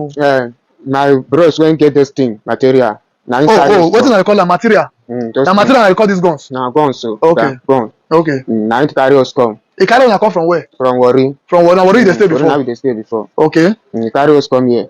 You can't carry give us this thing. Now we go up the church. Calm down. How many since now they around this side? You know that you promised to tell me the truth. Yes, okay. I promise. How many churches now don't go can do this thing? No, okay. I know if you can't time for you to see how many churches. You don't pass like 20. No. You never reach. Okay. You don't reach 10. No, okay. Now like how many now? Let's say like 4. Oh, like 4 churches. Yeah. How until they enter the churches? What time until they enter? We enter around 10. In the night. Okay, even I see security, how they do one? They treating the security. With then we go hold on. We tie on before we do one. Okay. You say how old are you? I'm 20 years old. You are 20 years old. 20 years old. Okay. Okay. What is your name? Great Emmanuel. Great Emmanuel. Yeah. What all this is where they what they do? I'm Oregon. Where are they carry and go? Na church. Church. Yes. Apart from going to church, you're not getting near that one that they use this gun. No. Okay, now church that they specialize. Okay, these things one they take them. Where are they carry they go? What do I want use them do? I won't say them. When I won't say them. You are from where? I'm from Wari. You are from Ugara. You are from Delta State. Yes. Are you a Christian? I'm Christian. You are a Christian? Yes. Okay, so how do you feel going to church to steal their church items? It's very bad. Okay, that aside, you get the reason why I give you mic. You say you they follow me at where? I know they follow you, but I watch your video on TikTok. You they watch my video on TikTok. What kind of video you watch on TikTok? I don't watch you like say you they interrogate your phone. The way they interrogate you now. Yes. What is the advice when most of them they advise people when they thief? The phone when I remember I say the guy told say if person because the guy flash phone. Now woman put the phone for him. Okay, you remember that story. Yes. Now that video you don't watch. Now the one I know say I focus on watch TV. Watch very well. Okay. I wish you they watch others. You will see where your fellow business partners who don't catch. They advise intended business partners say crime no dey pay. Ó náà lẹ ti gbọ́ yìí o ṣùgbọ́n àwọn èèyàn ń fura sí gbogbo ìfọ̀rọ̀wérọ̀ yìí o pàápàá jùlọ ẹnì kejì tí wọ́n ń fi ọ̀rọ̀ wé ọ̀rọ̀ pẹ̀lú yìí wọ́n ní ìfàtàn méjèèjì tó sọ̀rọ̀ wọ́n ní sọ̀rọ̀ sí wọn ò jọ ẹni tí wọ́n mú tó ń bẹ̀rù wọ́n náà ń sọ̀rọ̀ gèrègèrè ẹlẹ́ẹ̀kejì ẹni tí ó lóun wá láti wọrí ẹlẹ́ẹ̀kejì yìí alákọ̀ọ́kọ́ wọrí ló lóun ti wá ẹlẹ́ẹ̀kejì wọ́n lọ́gàá ìlú sọ̀rọ̀ sí lẹ́nu wípé Ugala Delta ló ti wá èmi náà gbọ́ bẹ́ẹ̀ já túnbẹ̀ gbọ́ ṣùgbọ́n mo kàn ní àfihàn yìí ni. You are from where? I'm from Wari. You are from Ugara. You are from Delta State. Yes. Are you a Christian? ẹni kílẹ̀ tí mo ní ọ̀rẹ́ nínú iléeṣẹ́ ọlọ́pàá gbogbo wọn kọ́ ló bá di ó kàn jẹ́ wípé percentage of the bad eggs nínú wọn ó pọ̀ ju the good ones lọ ṣùgbọ́n a ní àwọn good ones náà ẹ já lọ tààràtààrà sékìtì o amúròyìn kan wá fún yín nípa ẹgbẹ́ ADC pé àwọn jàǹdùkú kan wọ́n fẹ̀sùn kan ẹgbẹ́ APC mo ní tẹ́lẹ̀ nǹkan politics náà play fúnra wọn ara wọn náà máa fẹ̀sùn kàn sí èèyàn kan tí ò bá wọn ṣẹgbẹ́ ó wà rí ìwọlé wọn yóò rè mọ́ jùúná sílé wọn yóò rè mọ́ owó tẹ́ǹtì wọn wọ́n sáfẹ̀sùn kan ẹgbẹ́ APC àtìgbà náà àti ìgbọ̀kẹ́gbẹ́ APC bóyá chapter bóyá federal kan sọ̀rọ̀ sí ṣùgbọ́n wọ́n náà bá tún kóra àwọn jọ wọ́n ti fi fídíò kan hàn wá tọ́ra béèrè fídíò lọ́wọ́ wọn ẹran tí ń gbàtà gbèrò yẹn wípé bóun náà ṣe wọlé ìtẹ̀sí ní fídíò kò sí kámẹ́rà kò sí nǹkan kan bẹ̀ sẹ́yìn tẹ́ ẹ fẹ́ ṣèjọba Nàìjíríà náà rè tẹ́ẹ̀mọ̀ sọ fún fáwọn ọmọ Nàìjíríà pé a máa fi kámẹ́rà CCTVs everywhere secretariat yín gan ní CCTV wọ́n ní àwọn sá capture nǹkan kan ṣùgbọ́n kò jọ CCTV camera footage àròjù wọn àwọn wọn lọ́ọ̀kan ni wọ́n bá ń fi sí níbi tẹ́ ti ń wò wọ́n ṣùgbọ́n wọ́n wá ṣe fídíò wọ́n níbi tí àwọn ti kóra àwọn jọ pọ̀ tán ní ara lè pa ẹ̀mí àwọn làwọn wà ń bí àwọn dúpẹ́ èèyàn òkú sí àwọn sì fẹ́ ṣe inauguration àwọn alákòóso ní state chapter tí ó mọ̀ di secretariat àwọn mú torí àwọn fẹ́ lé olódòdẹ kúrò lórí oyè àfi mo ṣe gan ní Arẹ́gbẹ́ náà láàrin wọn mo ní àbọ̀dá Arẹ́gbẹ́ wọn kan ilá ebọ́ Ọ̀ṣun state lẹ́yìn èwo tún àwọn ní national náà ti wá mo ló dá ojú Ọ̀ṣun la fi ń wò wọn lọ́rọ̀ kan wọn náà kóra àwọn jọ náà bá ń ṣèpàdé ibi tó ti ń ṣe náà bá tún yadé nínú mọ́tò wọn náà pọ̀ tó 200 àbójú bẹ́ẹ̀ lọ ó ṣàdàkọ àwọn ẹgbọ́ wọn kàdà kó bọn wọn ni wọn na àwọn èèyàn lálùbọ̀ lẹ́nu ẹgbẹ́ àwọn wọn tún kó àwọn èèyàn lọ wọn jí wọn gbé mo ní àwọn ajínigbé ni àwọn yẹn ti kúrò ní jàǹdùkú lásán wọn ṣe tọ́ọ̀gì lásán wọn wá jí gbé ni wọn lójú táwọn náà fi ń wò ní ẹ̀ náà ṣe wá ń kìlọ̀ báyìí àwọn ìsọ̀lẹ̀ o pé lékeleke àwọn tó ń sá fún jà kì í ṣe pé kò lè jà orúkọ ní ń sá fún o wípé àwọn ń dẹjú o mọ́ náà bá bọ́n gbé gbígbóná nǹkan ṣẹlẹ̀ mú ní kílẹ̀ ń dúró de kí ló dẹ̀ fún wa notice ẹ mọ̀ gbé gbígbóná àwọn ẹ̀fìn ipa wẹ̀dẹ̀ ẹ bá ń tẹ̀sílẹ̀ agbára láti bẹ̀rẹ̀ wẹ̀dẹ̀ wọn náà àná ń gé fìlà ara wọn ní Èkó ẹja wele iná á fi wọn pa wẹ̀dẹ̀ mo promise yín àti wẹ̀dẹ̀wẹ̀dẹ̀. Èkìtì lẹ́ni ẹgbẹ́ wa àwọn máa ń tẹ̀síwájú torí pé àlàáfíà làwọn fi ń ṣẹgbẹ́ wa. Ó wá yà wá lẹ́nu kí ilẹ̀ òní tó mọ́ wọ́n wọlé síbí kálópìtà gbé síbí àti iṣẹ́ àtọ́wà ń bí wọ́n dáná sun gbogbo ẹ̀. Wọ́n dúró lórí ìyẹn nìkan. Wọ́n dáná sun lé. Ọ́fíìsì wa ṣe ní tó wuyì wọ́n dáná sun. Bẹ́ẹ̀ni. Àwọn wá rí pé ìyẹn ò tó láti pé kó sọ pé a ò ní ṣe kàtà fẹ́ ṣe lẹ́nu. Yes. A tún lọ gba ṣí àmì kálópì míì jẹ́jẹ́ wọn la tún ṣe àwọn èèyàn wá pọ̀. À ń sọ̀rọ̀ lọ́wọ́ torí pé àrẹ tí àwọn adarí wa láti Àbújá ó ní àwọn àyẹ̀ṣe wà ń ta ń bẹ̀ yẹn láìpẹ́ láì fọ̀rọ̀gùn ìbò là ń gbọ́ lókèlókè wọ́n fẹ́ lé ní igba tó ń kóra wọn bọ̀ pẹ̀lú àdá àti ìbọn lọ́wọ́ wọn. Wọ́n wá dúró lórí ìyẹn nìkan ṣèbí tó wá bí wọ́n bá ti wọn lọ kó fi wá sílẹ̀ jẹ́jẹ́ àwọn àbá ìtọ́ wa lọ. Iṣẹ́ ni wọ́n dojú pa àwọn èèyàn wa wọ́n bẹ̀rẹ̀ sí ní nà wọ́n yìnbọn sí wọn wọ́n nà wọ́n kọjá bẹ́ẹ̀ ipa àwọn security ta ní àwọn kan ò lè dúró wọ́n bẹ̀rẹ̀ sí ní pa gbogbo ta kó sí bí wọ́n ba gbogbo ẹ̀ jẹ́ wọ́n ba gbogbo jẹ́ àwọn ènìyàn wọn lára wọn ti kó wọn lọ àti ilẹ̀ sọ pàtó àwọn èèyàn tó kó lọ bá wọn kó wọn sínú mọ́tò wọn kó wọn lọ wọ́n gbà fún àwọn èèyàn wa o láì sọ̀rọ̀ kù kí ìgbà tó jẹ́ wípé wọ́n wá jalè wọ́n wá jà wá lógun ní èyí tí mo rí wọn sí tó ṣẹlẹ̀ bílẹ̀ nínú ìyẹn wọ́n dúpẹ́ lọ́wọ́ èèyàn wa tí ẹ̀ ò lọ tí ẹ dúró ó túmọ̀ sí pé akíkanjú náà nìyí náà kì í ṣe pé bóyá ò lè dojú pa wọ́n ó dá o àárẹ̀ tí wọ́n lẹ́ẹ̀kan ṣe ṣùgbọ́n àfi eléyìí sọ fún àwọn security agency láti rí báyìí o àti ìjọba ìbílẹ̀ Èkìtì àti tìpínlẹ̀ ẹ wo kan tó ń ṣẹlẹ̀ sí wa ní ẹgbẹ́ wa báyìí a ò bá yín jà o a ò tọ́ yín o ṣùgbọ́n ẹ̀yin lẹ́ tọ́ wa o wọ́n tó wa ní sùúrù òun la ní ká fi tó gbogbo aráyé létí a kì í ṣe òun gan a dẹ̀ kì í ṣe ojó ṣùgbọ́n àlàáfíà làwa ti ní ká gbà láàyè olórí kan pàpọ̀ níbi kan ó ní wèrè lọ́ fi wo wèrè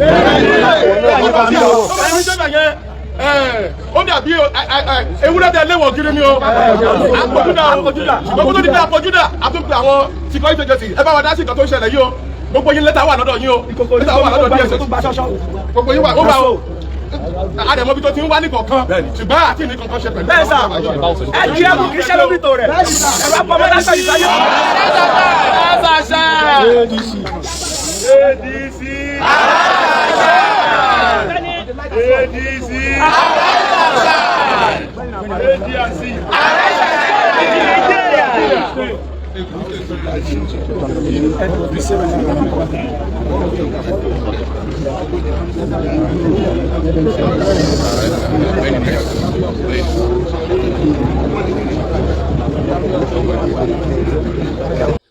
ó láwọn ẹja sáré dé ọ̀dọ̀ arákùnrin tó ń já mọ̀ tó ń sọ fún wa táìmù ti lọ àlè lòròyìn ẹja kan ló díẹ̀ mbẹ́ tó ń já tó sọ fún wa gangan pé òun wà pẹ̀lú Sowore nígbà tán gbé lọ àwọn èèyàn sọ ìyàláyà ọ̀rọ̀ sí Sowore lórí àfiwé ẹlẹ́lọ́ òsì tó fẹ́ mọ̀ ṣe tó fẹ́ mọ̀ mú ọ̀rọ̀ Sunday Igboho mẹ́nu pé bó o bá sọ̀rọ̀ Sunday Igboho Sowore lè jàjà revolution rẹ̀ ni ṣùgbọ́n arákùnrin lòun wà mbẹ́ nígbà tán mú lọ o ẹjẹ́ agbọ́lẹ́nu ẹ̀ bá a bá padà dé ilé ìlàmọ̀ fi káàdì ìbò rẹ̀ lẹ̀ nínú abala sanu wọlé.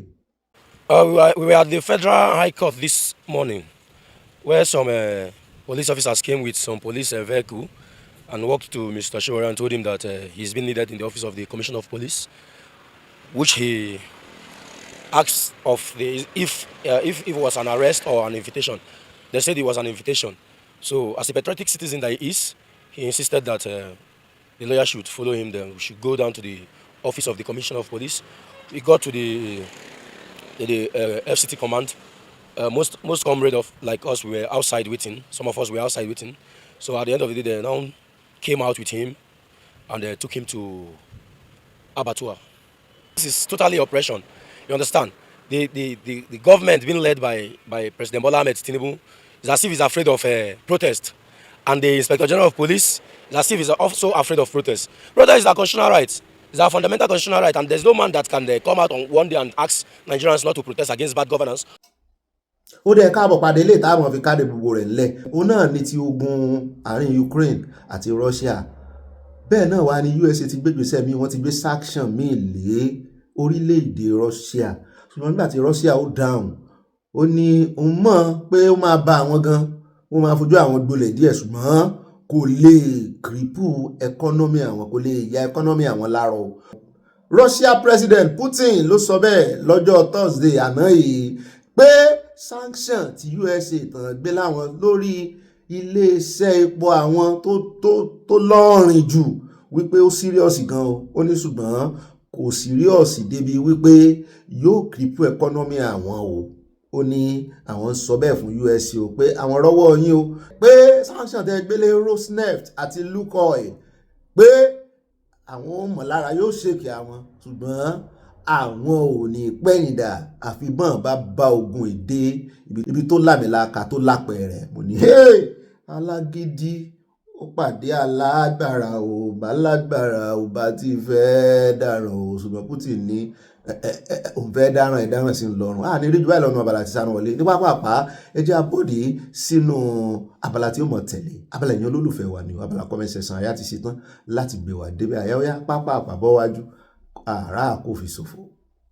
Mo kí gbogbo àwọn olólùfẹ́ káàbọ̀ sínú abala comment section. Bàbá wa Débẹ̀rù Kẹ́hìndé wọ́n ní ìwà àgàbàgebè náà ń pè ní mischief orúkọ tí apábí pa ọmọ Nàìjíríà nù.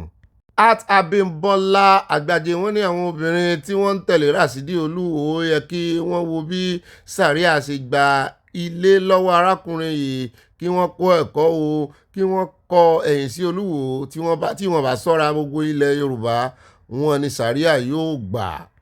Àtàbíọ́dún òsì náà wọ́n ní Ọ̀gbẹ́ni Bobby bàbá Kanu sí iṣẹ́ àwọn ọmọ ilé-ìwé tí wọ́n ti ilé-ìwé wọn ṣé ilé kéwú ni wọ́n máa kó wọn lọ láti máa kọ́ kéwú. Ọlọ́run á gbà wá lọ́wọ́ destiny changer.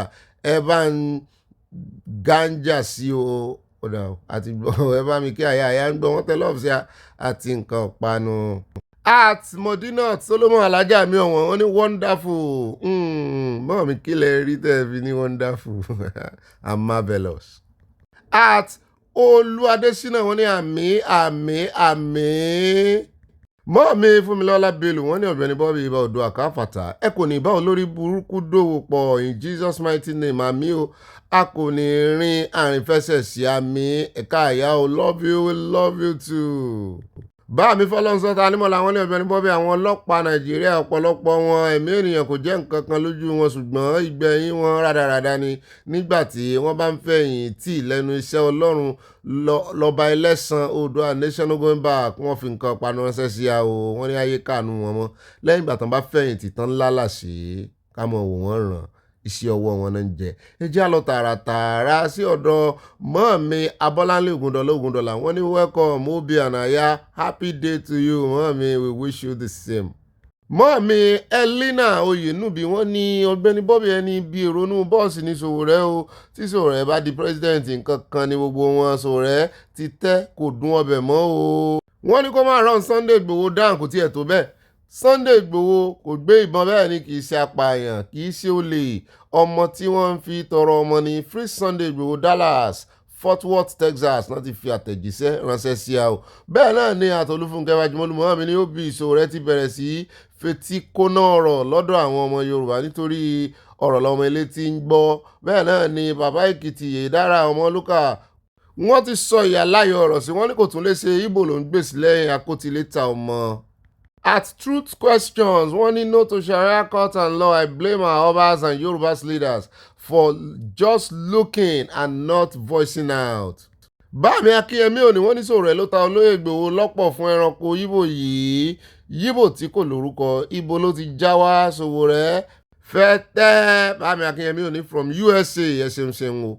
at Captain Mike Adesanya wọ́n ní òbí ibà mọ́nàtàn ibà agbójú ibà sàn láàrin ibà kundus ibà oníròyìn àgbáyé ibà fipaka ibà yànnànà ibà sánáwọlé ibà musin ọlọ́ṣà ibà pọ̀ ibà àyà mú kí ọlọ́pọ̀lọpọ̀ ọlọ́run yóò máa bá wa ṣe àmì wọn tẹ love ṣe àti nǹkan ìpanu gbogbo oríkìlẹ̀ ti kì mí tán yìí bẹ́ẹ̀ náà ni màámi wọ́n ní ibà àyà pé wọ́n ní àyà ẹsẹ̀kẹsẹ̀ ni mo pe ilé o ènìyàn 12 ní Dangote fi tirẹ́là pa nílùú mi àkùngbà tí ọ̀pọ̀ sì fara pa yánnayànna o èmi àyà àti ìdílé aláyọ̀ yìí kò lè mú Dangote bálabàlà Muhammadu àti bàbá ìsàlẹ̀ wọn Sátánì Sókótó ṣùgbọ́n àfàwọ̀n sí kóòtù ọlọ́run ọba ọ̀gá ògo Obi Bámikí distinguished ambassador ń gbọ́ o Dangote sì ti jáde ó ní àwọn ò mọ àwọn kọ́nà ní tírélà ṣé àwọn èèyàn wà á mọ tírélà Dangote ni ọ̀rọ̀ ẹ̀ ń fẹ́ àmójútó gidigidi ni o mọ́ mi Ọlápéjú Àṣàyàn wọ́n ní Obi ibà kọ̀ǹfàmù ẹ̀kọ́ tó gbé jáde bẹ́ẹ̀ ni ọkùnrin tó ń sọ̀rọ̀ nípa Sunday Adéyẹmọ pé ó ń gbébọn Nnamdi kò gbébọn sí àwọn kò lè gbèjà ara wọn láì dárúkọ Sunday Ìgbòho ni ó sú mi o kí Fálànà wọn gbọ́ ti ara wọn Sowore ti ń sọ ìsọkúsọ lẹ́nu nítorí nǹkan tó ń rí gbà lọ́wọ́ àwọn ọmọ Ìgbò kó fi ọpọlọ ṣe nítorí ọmọ Ìgbò sì ń bọ̀ wá tú àṣírí nǹkan tó fi ń gbè wọ́n níjà mọ́ọ̀mí Olúṣọlá Adébáyọ̀ wọ́n ní Obi Sowójà máa tẹ́ kẹ́yìn ní ọlọ́run yóò fún yín lágbára àti okun lórúkọ Jésù àmì òun gan àpábí òní mischief gangan tọ́kọ́ bá tẹ wèrè lọ́wọ́ ọ̀dọ̀ ara rẹ̀ ní òroko sí o bẹ́ẹ̀ náà ni wọ́n ní Adélékè kárí o tó fi àbúrò rẹ̀ tó fi sóyè wọ́n tẹ lọ́ọ̀sì àti nǹkan panu ẹjẹ́ àtẹ̀síwájú ẹjẹ́ alọ́sọ́dọ̀ Mọ́mí Adésọlá Ọládèjì wọ́n ní wèrè ní ìwọ tí ò ń sọ̀rọ̀ yìí o ọgbọ́n àwọn òpònú ni ọ́ Sunday Ìgbòho gbébọn. Mọ́mí Agnes Sẹ́lẹ̀ Sunday Adéyẹmọ Ìgbòho has never been caught with ìbọn o Ìgbòho Adéyẹmọ's house was brutally damaged by the DSS wọ́n wá gbébọn kan jáde wọ́n ní wọ́n bá ń lé Sunday Ìgbòho ilé ẹjọ́ sì ti dájọ́ ọdẹ làwọn tí ń sọ yẹn kan fẹ́ẹ́ fi òmùgọ̀ Sowore àtàwọn èèyàn rẹ̀ hàn ni. bẹ́ẹ̀ náà ni wọ́n tẹ̀síwájú wọn ní ọ̀rọ̀ ìlara ní Sowore and all his people are calling for.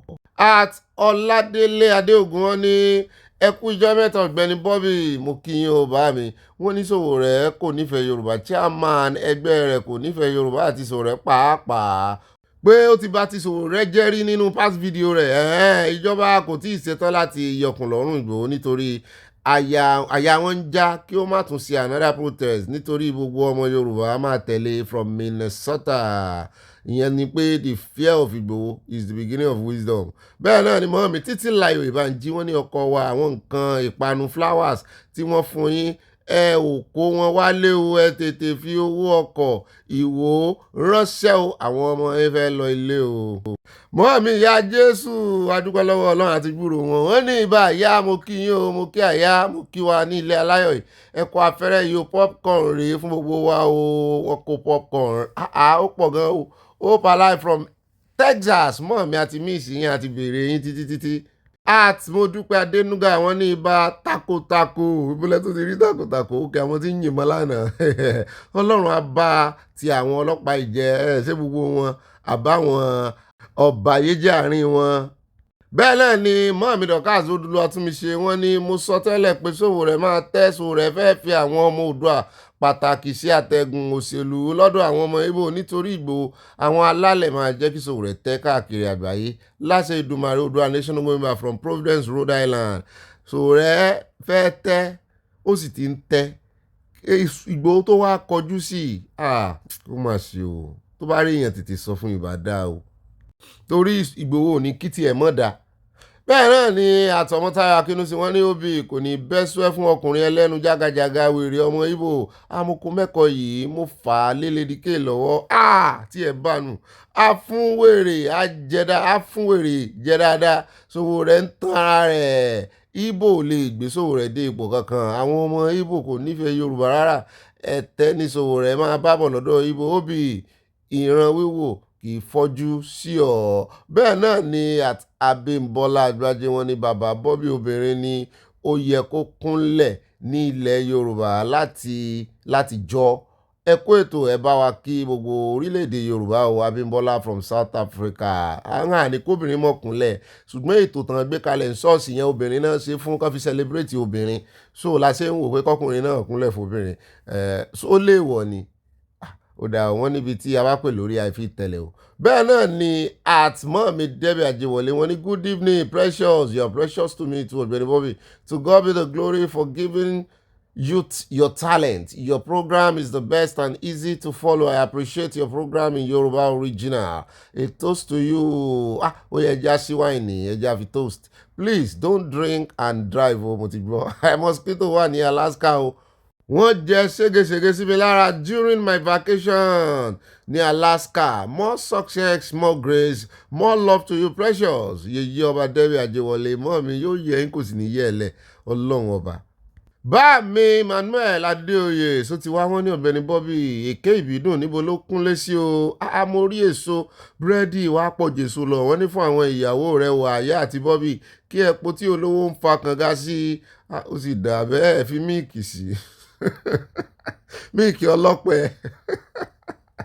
Olympics ayé ìgbà kan condense lẹ́fẹ́ fún wa ọ̀dọ̀ àwọn retí condense milk lọ́la bẹ́ẹ̀ náà ni ẹjẹ́ á lọ sọ́dọ̀ báàmì Adétayọ̀ Adégẹ̀yìn wọ́n ní òbí Olódùmarè nìkan ló lè gbà wá lọ́wọ́ àwọn olórí Nàìjíríà sí ọmọ yẹn lè jẹ́ ọmọ gómìnà sínétọ̀ tàbí mínísítà tí wọ́n ti ní wọ́nà àti gbà á ìyẹn ọmọ tán jí gbé ní Ẹdó Nàìjíríà kò lè dára mọ́ orílẹ̀-èdè Oòduà kíákíá lágbára Olódùmarè ìbùkún ni fún orílẹ̀-èdè Oòduà from Newark New Jersey USA wọ́n tẹ lọ́ọ̀sẹ̀ àti nǹkan ìpanu ẹ̀yin ò fún ambóẹ́dì o.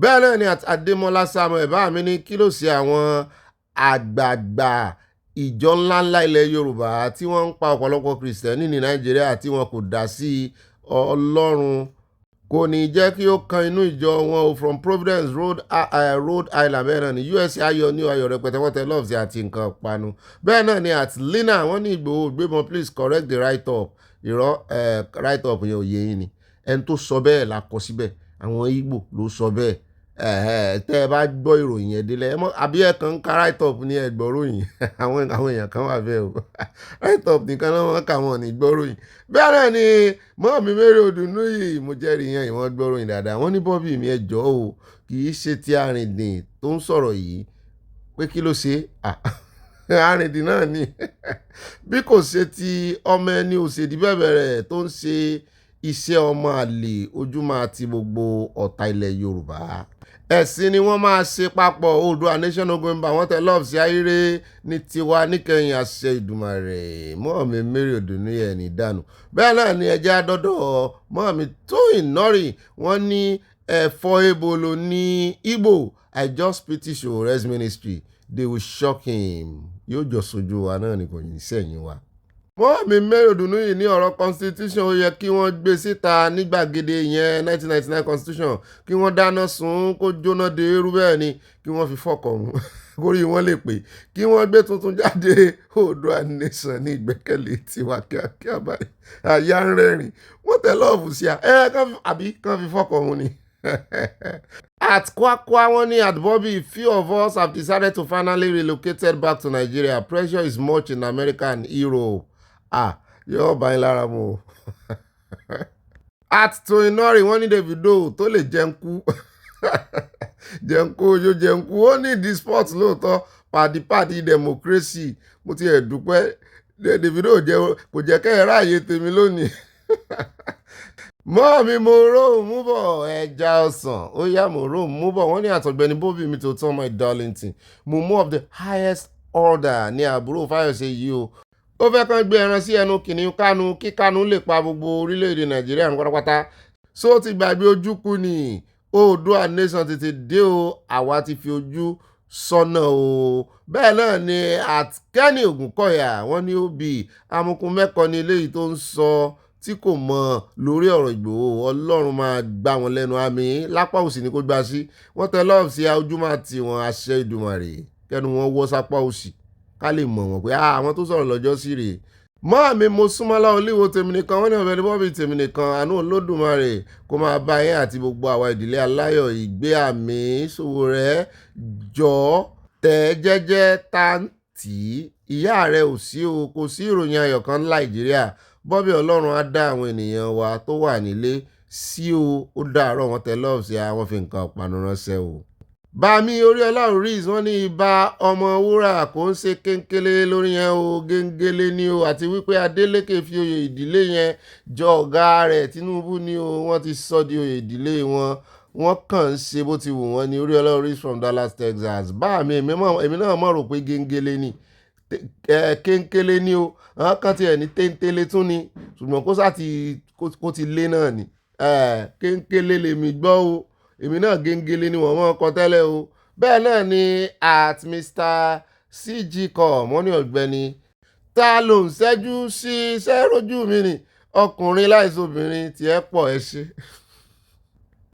Abẹ́wò àrí ojú mi náà ń wo at Kọ́láwọlé Dàda wọ́n ní Falana is saying that Lagos State can demolish property without approval. Oh, okay. Ẹ ṣeun tẹ́ gbé wa débẹ̀, ẹ̀yin lẹ gbé wa débẹ̀ o, torí gbogbo ohun tó ń sọ lánàá ò ní ìtumọ̀ létí tèmi. Mọ́ọ̀mí Dorcas Kazeem wọ́n ní OB ẹkú iṣẹ́ takuntakun ẹ fi ṣòwò rẹ̀ sílẹ̀ tí ìlú bá ti ń dún ju ṣetán láti yà ní pẹ̀lú ọ̀rọ̀ CSI tí ó fẹ́ máa fi wá ojú rere àwọn ọmọ Ìgbò yẹn, ó máa kan ìdí nínú iyọ̀ ní alábùkù ni ó sì máa tẹ́ lọ́wọ́ àlejò àti onílé láṣẹ Èdùmàrè. Àwọn Ìgbò máa tó bojú ẹ̀jẹ̀ and dúró de ire Oòduà nation will move wọ́n tẹ love sí àti nǹkan panu. Atolúyẹmísí Abẹ́gúndé wọ́n ní this Akpabio has bad word. He is not worthy to be a leader. He is just there to enrich his pocket and not in the interest of Nigerian masses. Báàmí òkè ńlá Adédọ̀tún wọ́n ní Ọ̀gbẹ́ni Bobby Olùkù mi mo kí yín kú ètò Ọlọ́run ní tó ó kàn dùn mí púpọ̀ fún àwa Yorùbá kọ̀ọ̀kan tí wọ́n ń gbè lẹ́yìn Sowore. Arákùnrin yẹn ò ní support kankan tó fẹ́ fún àwa Yorùbá, instead ń ṣe ló kàn ń lo agbárí láti concretize political ambition ẹ̀. Position ẹ̀ lórí ọ̀rọ̀ CSI lẹ́ti gbọ́ lẹ́nu ex-party chairman ẹ̀ yẹn. No basis for comparison between CSI and Sowore rárá. Ẹ kú ètò jàre ẹ̀sùn kírun mo sì máa joyè ibà ẹ̀sùn kírun bí. Bẹ́ẹ̀ náà ni at Àlàó Tìjà ni wọ́n ní ẹ kú ètò bàbá mi mo kí yín Ọ̀gbẹ́ni Bobby ẹ kú iṣẹ́ takuntakun ilẹ̀ Yorùbá wọ́n tẹ love sí àti nǹkan panu wọn appreciate wa àjọ ń ṣe ni o, Ọlọ́run ló sì ń ṣiṣẹ́ ó gba iṣẹ́ ṣe lọ́wọ́ wa. Mọ́ọ̀mí Adésọlá Ọládèjì wọ́n ní sàríà òfin Fúlàní ni bẹ́ẹ̀ ni o 100% I concur with you. At Mamanika Boga wọ́n ní ọmọ Oǹdó kọ́ ni Sowore o, ó lè jẹ́ ìlàjẹ ẹsẹ̀ odò kì í ṣe ọmọ ojúlówó Oǹdó, àwa kò mọ oníranù tí kò fẹ́ lọ síwájú òmìnira ọmọ kóòtù òjíire ẹ ṣe yóò sì dáa fún yín. At Tóyè Ọlá wọ́n ní I have been one of your viewers in Manitoba, Canada since you started. Please note that Monoton is along Iwo Road, not Moniya. We watch your program every day. Mọ́mí ọ̀dà fún yẹn ṣeun. Ó ṣe bá mi náà ni. Kì í ṣe ọ̀rọ̀ geography ni mo fi ń lo ọ̀rọ̀ Monoton. A kàn fi ń ṣe àkàwé ọ̀rọ̀ ni wípé káwọn èèyàn Monoton kì í sọ̀rọ̀ àdúgbò. Èmi náà mọ̀ pé kò sí lẹ́gbẹ̀ẹ́ Mọ́níyà ṣùgbọ́n ó dá bẹ́ẹ̀ ṣe pàkíyèsí wá sí kó mọ̀ confuse àwọn èèyàn. Kì í sọ̀rọ̀ àdúgbò là ń sọ o, à ń sọ̀rọ̀ pé ẹni tí ò bá nà tán sí ìwọ náà mọ́ nà tán kó o gbalé sí mọ́ nà tán lẹ́gbẹ̀ẹ́ Mọ́níyà kó o mọ̀ bá rí yà nídìí wípé ò nà tán fún ẹni tí ò nà tán fún àní rí yà láṣẹ Ọlọ́run Èdùmàrè. Yóò wá dáa fún yín bẹ́ẹ̀ ṣe pàkíyèsí wá sí nítorí ó lè confuse àwọn èèyàn lóòótọ́. Bẹ́ẹ̀ náà ni at Richard ọmọkànramọ́ wọ́n ní OB pọ̀ Richard ọmọkànramọ́ from Tripoli, Libya. Wọ́n mi Esther Sosanya mo rí àtẹ̀jíṣẹ́ yín wọ́n ní this òpònú láìbẹ̀ ṣe kọ fúlù yẹn talking about Sunday Adéyẹmọ Ìgbòho, can you tell us where Sunday Ìgbòho has tó ti gbé ìbọn and other weapons? You are not feeling well. Wọ́n lára rẹ̀ ò yá ara rẹ̀ ò le and God will Ọlọ́run ó fìyà jẹ ọ́ for all the irọ́ tó ń pa. At Michael Junior wọ́n ní èmi ni Tóyìn Michael also known as Hallelujah láti Surulere. Ibà gbọ́n mọ́bí wọn mò ń jẹ yìí wọ́n ní Sultanu Sokoto láyà gan ṣùgbọ́n ọba Yorùbá mélòó ló láyà níwájú ìjọba láti ìgbà tọ́rọ̀ tí ń lọ àárọ̀ ọba Yorùbá kankan ó sọ nǹkan kan sí ọ̀rọ̀ genocide. Wọ́n láyà akẹ́bọ̀jẹ́ wọ́n lè sóòótọ́ ọ̀rọ̀ kí wọ́n bá bàa yọ wọ́n lọ́ba gbòsàgbòsà fún Sunday Ìgbòho. Wọ́n mọ̀ pé Ìgbòho láyà gan Sunday lọ́kọ̀ ìyá Fúlàní. bẹ́ẹ̀ náà ni at Olútóyìn Yewande Lawal àmọ́ mi it is so unfortunate for Sowore he has list his scores completely. Why do they have to bring Sunday Igboho into this? I think they use it to create audience. Please, Ogbeni Bobby, we are chasing a different course. Sowore needs to visit Busui Oris, learn about Ojukwu. Mọ́mí yóò dáa fún yín. Gbogbo sọ́mùrì wọn náà ni wípé kí ni Sowore, kí ni orúkọ Sunday Igboho ń wá lẹ́nu Sowore. Àtìmọ́ Mr. Lao wọ́n ní ìwọ ọkùnrin yìí sí ò wà níbẹ̀ nígbà tí wọ́n mú Ìgbòho tí wọ́n ká ìbọn mọ́ lọ́wọ́ ẹlẹ́nu yánmọyànmọ́ bí ìgbà tí wọ́n kí ẹsẹ̀. Bọ̀gbẹ́ àárọ̀ ìwọ náà gbàdúrà pé kí nǹkan tí ó ṣẹlẹ̀ sí Ìgbòho lọ́jọ́ tí wọ́n lọ ká mọ́lé tí wọ́n pa ènìyàn méjì nínú ilé rẹ̀ pé kí irú ìṣẹ̀lẹ̀ bẹ́ẹ̀ kó ṣẹlẹ̀ sí ìwọ náà. Bẹ́ẹ̀ náà ni àbá mi Báyọ̀ Akíngbàlà mo ti miss yín o. Wọ́n ní brọ́dà mi Bobby ibà 55 lines àwọn èèyàn mi ò dá lóhùn o wọ́n ń kọjú 5 lines lọ o ó ti sú mi o. ibà pàkàpàkà mọ́nà tán kò sí lẹ́bàá mọ́níyà o òpópónà Ìwó àti ìyànà chọ́ọ̀chì ní mọ́nà tán wà bá mi náà ò pọn káàkiri kúrúsù mi. kóńdóòsì fún ẹ̀yìn àtàyà wọn tẹ lọ́ọ̀sì àti nǹkan ìpanu kásùn rè o. bẹ́ẹ̀ náà ni mọ́àmí Olúfúnkẹ́ Fájímọ́lú wọ́n ní Bobby gbèsè ló máa pa Dangote àkùngbà àkókò ní mọ́tò ẹ̀ tó ti pa ènìyàn mẹ́jọ mọ̀ ní kì í ṣe mọ́tò òun ọkùnrin 5 obìnrin 3 pẹ̀lú aláboyún orí àwọn ọmọ Ìgbò tó sọ pé Ìgbòho ń gbébọn ti burú. so at Prince Bello wọ́n ní ẹ kú iṣẹ́ takuntakun ẹ ṣeun o Ọlọ́run kú iṣẹ́ rẹ̀. at àfinúsọgbọ́n wọ́n ní ibà sósojú ẹ̀ kó tó sọ jáde ibà àyà ń kọ́ o àyà wa o sí àyà náà ń gbádùn òtútù ọ̀dọ̀ ibẹ̀ ní ó ń di àmọ́ra ogun o. wọ́n ní gẹ́ngẹ́lé kàṣà ìgbéwa lékè gẹ́ngẹ́lé òkè tàbí lókè ló ń jẹ́ bẹ́ẹ̀ o bọ́ọ̀rú bọ́yọ ayò sì dá fún yín bá mi orí ìsorí ọlá wọn lẹ́kọ̀ọ́ rẹ̀ tí o ọ̀dà sí ká tún orin yẹn kọ gẹ́ngẹ́lé mo sì mọ́ ọkọ tẹ́lẹ̀ o àwọn ń sọnù ní líríìsì náà kó bá mi o ẹ ṣeun ṣe ń bá mi àbọ̀yìnbọ̀ ṣiṣẹ́ kí mọ́sálá ìdáyín lòun. bẹ́ẹ̀ náà ni Adémọ́lá Samuel wọ́n ní Ọ̀gbẹ́ni Bobby Ọlọ́run á kojú síyín lóore àmì o kó kẹ̀yìn sí àwọn ọ̀tá wa.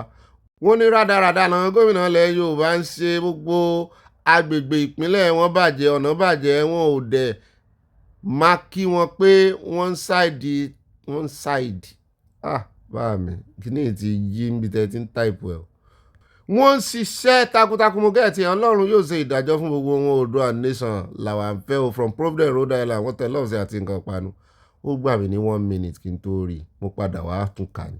at Beatrice M Ladipo mo gẹ̀ẹ́tì okò ilé ní ẹkújọ́ mẹ́ta wọ́n ní ibà àfipàkà àyà àti Bobby ẹkú iṣẹ́ o Ọlọ́run kú iṣẹ́ rẹ o. mọ́mí Grace olùṣòótọ́ wọ́n ní kéńkélé kàṣà ìgbéwà lékè gẹ́ngẹ́lé wọ́n ti kọ̀rẹ́ẹ̀tì wá bẹ́ẹ̀ ni ayọ̀ ní tiwa nígbà gbogbo ní àṣẹ Olódùmarè àmì Oòduà nation no going back àmì lórúkọ ńlá Jésù Kristi. at Akínṣọ̀wọ̀n Mọ́túndé wọ́n ní Ọ̀gbẹ́ni Bobby ẹ̀kú iṣẹ́ ìlú wa o Ọlọ́run yóò gbà wá là orin tí ẹ kọ tẹ́ńtákù ni Ọlọ́run á gbé wa láìkí o àmì gbogbo ń tẹ táìpù kíbọ̀dù ti ṣèǹdì ẹ mọ̀ bá àwọn òkè tó tẹ sẹ́ǹdì. Ayọ̀ọ́lá Babátúndé wọ́n ní ibà adẹ́rìnpòṣónú téńtélé ní o kì í ṣe kéńkélé o ṣe tún ti gbọ́ àmọ́ àbá mi tún ní téńtélé ní ẹkú sí Ọlọ́run á pé wa lérè ṣùgbọ́n àwọn bàbá wa tí ọ̀fọ̀ wà lọ́wọ́ wọn àwọn babaláwo àárín wa wọ́n ti ní gẹ́ngẹ́lé ní o gẹ́ngẹ́lé. bẹ́ẹ̀ náà ni at Adea wọ́n ní bad government Nigeria wake up fight for your freedom. mọ́mí Oyèyẹmí Sàláù wọ́n ní ẹkú iṣẹ́ orílẹ̀-èdè Ọ̀gbẹ́ni Bobby ohun àpẹlẹ́nu yá ṣe Ìdùmarè àwọn olóṣèlú Nàìjíríà wọ́n ti sọ di oyè ìdílé o Tinubu mú Nàìjíríà dání Adeleke mú Ọ̀ṣun Oòduà nation tiwa ní àwa ń fẹ́ kí Ọlọ́run mú adébẹ̀ àmì wọ́n tẹ love sí àti nǹkan ìpanu ibi tí wọ́n ń tàn lè rí gbà lọ́wọ́ wa nù ká sì dìímú ṣinṣin. mọ́mí Elizabeth oyè níyà rí àwọn ní Ọ̀gbẹ́ni Bobby rí ibà 2 àbòsí bẹ́ẹ̀ ni o 2 gé 2 èmi àtàbòsí o ibà pọ̀ apá bí ó ti fi orí balẹ̀ ó máa bọ́ Ọlọ́run wájú wọ́n tẹ love sí from Dallas Texas àti nǹkan ìpanu Oòduà nation no going back. mọ́mí Dọlápọ̀ Ikins wọ́n ní Mr. OB ní tààràtààrà ibà enjoy what you are doing ibà mix jokes and laugh with it ibà ṣe ní pápápá nípa arábìnrin yẹn. It's very wrong to keep money with your daughter before you answer your wife with money. That shows disrespectful to her. Thank God for the gift of life. Ire, my brother Dolly from Dallas, Texas. Peace. Mọ́mí ẹ̀ ní dànù bí omi ìsanwó. N ó mọ rí yín bá. Bẹ́ẹ̀ náà ni Adésọlá Ìbíkúnlé wọ́n ní ibà àrídùnnú ibà fayọ̀ pọ̀ tiẹ̀. Ibà kọ̀ǹfàmù rẹ̀ kó tó sẹ́ǹdì rẹ̀ mọ́mí sọmọ ọmọdékẹ́ ní àbọ̀mọ gbọ̀ngàn. Àní gbọ́kú yín lójijì lágbára Ọlọ́run àmín ò ní gbọ́kú ti yín náà o. Torí àwọn bàbá wa ní àìgbọ́kú ọkọ àìgbọ́kú àdá àní gbọ́kú ara wa o. Wọ́n tẹ lọ́ọ̀fù sí àti nǹkan panu. Ó dá o, ẹ káàbọ̀ padà o, àyá, God bless you, ìwọ náà mú rọ́wọ́ rẹ̀. Ẹ wá nǹkan jókòó lé ẹ̀fìdílé nǹkan o, ẹ wá nǹkan panu, tẹ́lẹ̀mọ́ fi sọ́run àjíjẹ, ẹ wá nǹkan olómi tútù, bó sì ṣẹlẹ̀ ìròdò, bó sì ṣe olówó ń fadoro, lifting tea, ẹran tí gé lemon sí, ẹ fi ṣúgà díẹ̀ tàbóyin. Oyin the best kẹ́ ẹ mọ́ fìgbádùn sáyọ̀ ẹ jókòó ẹ fẹ̀yìntì bọ́wọ́ bá dilẹ̀ bá pín fáwọn olólùfẹ́ yín bẹ́ẹ̀ náà ni kẹ́ ẹ mọ́ bá rántí tẹ like kí wọ́n mọ̀ gbé yín débẹ̀ yàtọ̀ sí like tẹ mọ́ tẹ̀ sínú comment section bẹ́ẹ̀ náà ni ẹ jọ̀ọ́ ẹ kàn ń ṣe bí ẹni pé ẹ rántí 5 lines la ní ká mọ̀ ọkọ̀ sínú comment section ẹ jọ̀ọ́. Ó dá wa alákọ̀ọ́kọ́ nú àwọn ìròyìn tá a ti mẹ́nubà yá àfẹ́ lójú ẹjẹ́ adé ilé-ìgbìmọ̀ asòfin níbi tá a ti gbọ́ wọ́n ní ilé-ìgbìmọ̀ asòfin Green Chamber ìyẹn House of Rep pé wọ́n ti gbé ìgbésẹ̀ láti dín agbára president kù lórí yíyan ẹni tí ó ṣe EFCC chairman. Wọ́n ní the second reading ó ti skate through second reading báyìí o a bill ìyẹn àbádòfin níbi tí wọ́n ti fẹ́ amend the Economic and Financial Crimes Commission establishment ìyẹn òfin tó establish ẹ̀ wọ́n ní Act 2004 ní 2004 láti confer institutional independence on the Anti-Corruption Agency. Wọ́n ní the resolution of the House followed the consideration of a bill sponsored by Plateau State lawmaker Yusuf Gaji during Thursday plenary. Wọ́n lòun ló gbé àbádòfin wá o. Wọ́n ní among the provisions the proposed legislation seeks to insulate the EFCC from political control and align its operation with global anti-corruption best practices. Pé fẹ́ kàn ní agbára débi pé wọ́n bá mú olóṣèlú tán bá mú former governor tàbí kàn mú former president. Mo ní former president ibi tí bọ́. Wọ́n sá ní gbogbo àwọn olóṣèlú sá wọ́n náà ń fojú EFCC gbolẹ̀ wọ́n náà fẹ́ rú wọn lágbára débi wípé wọ́n ní ilé sojú ṣáájú wọ́n ní ilé wọ̀túnwòsì wọ́n máa wo wájú ní ibi tán rán wọn náà máa kọjú sí wọ́n máa ní àfojúsùn láì fi torúkọ ẹnì kankan ṣe láì fi tipò ṣe láì fi torí imagine kí n jẹ́ president ní ìsìn kí wọ́n fi àyà ṣe EFCC chairman. Ẹ gbọ́ bọ́rọ̀ bá dé ojú ọ̀gbagadè tọ́rọ̀ bá dojú ẹ̀ tí ń bá ní àyà wá jẹ́ kí orí ẹ pé tí ń bá sọ fún ọ ní kó ṣe o tó bá déwájú kámẹ́rà lọ sọ pé n ò mọ̀ sí ẹgbẹ́ sí mi ò ní influence lórí ẹ̀ gbogbo alamọ́ wọ́n ṣe ká fẹ́ràn sẹ́nu ká wà tí ó lè lágbára kọ́ ọmọ lò torí ẹ̀ ó kàn dàbí àwọn ọlọ́pàá tó ń gbébọn tán mọ́ bí tán yìn sí tọwọ́ yún ó lè lágbára kó ọmọ lò ó wá ṣẹ̀ṣàpá ó wà ní ó lójú ẹni tó lè ṣe tó lè lo òfin tàbí kọ́mọ rẹ̀ rè jáfin wọ́n fẹ́ ju ọmọ president sẹ́wọ̀n tàbí kan tàn kankan mọ́ ọmọ president lọ́wọ́ tó sì mọ̀ pé òun lè sáré ṣe kíní pé dáríjì kò ní ṣe bẹ́ẹ̀ mọ́ ṣùgbọ́n jọ̀ọ́mọ́ sọ́ọ̀ta ṣé kò ní ṣe ni connection ó sì bà Nàìjíríà jẹ́ nítorí fi ń ṣe nǹkan nìyẹn. Wọ́n ní ṣùgbọ́n wọ́n ti bẹ̀rẹ̀ sí debate ẹ̀ báyìí àwọn àmọ́ wo bóyá àwọn ẹgbẹ́ APC torí ẹgbẹ́ APC ló ní ilé ìgbìmọ̀ asòfin báyìí kò sọ position bẹ́ẹ̀ mọ́ láàrin àwọn senator those who say who is support say yes gbogbo wọn sọ kò sí ní ẹjẹ́ àpò lọ́dọ̀ wọn ẹjẹ́ àgbà Ọ̀yọ́ state lọ ọ̀rọ̀ tí ń jà rìnrìn tó ń béèrè lọ́wọ́ ara wọn pé ṣé lóòótọ́ níjọba Ṣèyí Mákindé ti bẹ̀rẹ̀ owó orí gbígbà lórí ayẹyẹ ìsìnkú ìsọmọlórúkọ ìgbéyàwó àtàwọn ayẹyẹ míì. Wọ́n ní ọ̀rọ̀ yìí láwọn ará Ìbàdàn àwọn ará Ọ̀yọ́ tán mú lẹ́nu o tán ń jẹ bí ìgbà tán bá ń jẹṣu wípé ẹ wá o àwọn ò ní gba ilé yìí o ní ìrọ̀lẹ́ ìṣèjọba Ṣèyí Mákindé ọjọ́ mélòó ló kù tí ó lò lórí oyè ló wá fẹ́ gbé owó ilé irọ́ ẹ mọ́ dán wò. Wọ́n ní àwọn tó bá ń ṣe ìsìnkú àgbàlagbà tí ẹ̀kọ́ bóyá àgbàlagbà àbọ̀mọlé kò sáà ní nǹkan àwa. Wọ́n ní 35,000 wedding 35,000 naming ceremony 25,000 birthday chieftaincy 35,000 birthday 25,000 ìyẹn ìyún wálẹ̀ díẹ̀ corporate promotion wọ́n ní sáà lè ná 35,000 graduation ceremony ẹ̀ bá àṣẹ graduation ọmọ pinni sí wọ́n ní 25,000 club organize event 25,000 àwọn oní wake keep 25,000 ó yàtọ̀ sí final burial engagement 25,000. wọ́n ní àwọn fẹ́ fi dá yín lójú wípé àwọn gbájú ẹ̀ ló fẹ́ gbá yín o. Ìjọba ìpínlẹ̀ Ọ̀yọ́ ní ká sọ fún yín wípé irọ́ pátápátá irọ́ funfun báláwú ni o. Pé tẹ́ ẹ bá fẹ́ gbọ́ òótọ́ dúdú gangan lóòótọ́. Wọ́n tẹ́ ẹ bá fẹ́ gbọ́ òótọ́ dúdú lẹ́nu àwọn, wọ́n ní àwọn ní kẹ́ ẹ tẹ̀lé mọ́ jẹ́ kéèyàn kankan gbá yín mú ní ẹ̀yin náà dìde ẹgbẹ́ àwọn agbófinró dìde ibi tí ìròyìn ti wá ẹ̀yin náà rèé bójú wọn jẹ́ ń bẹ́ẹ̀. Every ẹnìkan á kàn sáré jókòó níbì kan láti fi gbáàyàn. Wọ́n ní awuyewuye tó rọ̀ mọ́ ìkéde yìí ló mú kí àwọn oníròyìn kàn sí ìjọba ìpínlẹ̀ Ọ̀yọ́ lórí ọ̀rọ̀ náà ká lè fi ìdí òtítọ́ múlẹ̀. Akọ̀wé ìròyìn fún gómìnà ìpínlẹ̀ Ọ̀yọ́ ọ̀mọ̀wé Sulaiman Ọlárẹ̀wájú ló kọ́kọ́ sọ fún àwọn oníròyìn wípé irọ́ tó jìnnà sóòótọ́ ni ọ̀rọ̀ náà o kó tó di pé kọmíṣánná fún ètò ìròyìn nípínlẹ̀ Ọ̀yọ́ ọmọọba Dọ̀tun Oyèládé náà fi àtẹ̀jáde ránṣẹ́ sí àwọn oníròyìn lórí ọ̀rọ̀ náà. Àlàyé tí Oyèládé ṣe ni pé ìròyìn òféègé ní ọ̀rọ̀ tó ń já ràn pé ìjọba ìpínlẹ̀ Ọ̀yọ́ fẹ́ máa gba owó orí lọ́wọ́ àwọn ìpéjọpọ̀ bí ètò ìsìnkú ìsọmọlórúkọ àti ìgbéyàwó. Tẹ̀síwájú pé ẹni tó gbé irú ìròyìn náà jáde fẹ́ sí àwọn èèyàn ìlú lọ́nà wọ́n sì tún fẹ́ ta ẹ̀rẹ̀ sí aṣọ àlà ìjọba Ṣèyí Mákindé. Kọmíṣánná náà ṣe àlàyé wípé àṣẹ ìjọba tó ní í ṣe pẹ̀lú owó orí tàbí àwọn ojúṣe míì gbọ́dọ̀ ní nọ́mbà ìdánimọ̀ alága àjọ tó ń pa owó wọlé lábẹ́nú fún ìjọba ìpínlẹ̀ Ọ̀yọ́ sì gbọ́dọ̀ buwọ́lu àṣẹ náà. Bẹ́ẹ̀ sì ni àdírẹ́sì àjọ náà gbọ́dọ̀ wà lórí ìwé náà o. Èèyàn kankan kọ sínú pépà bóyá ó lọ sí business center ló kàn ro nǹkan kan pé kí ló ń lè fi jẹun tí wọn kàn fọmọ Nàìjíríà jẹun kó tó di pé ọká máa fó.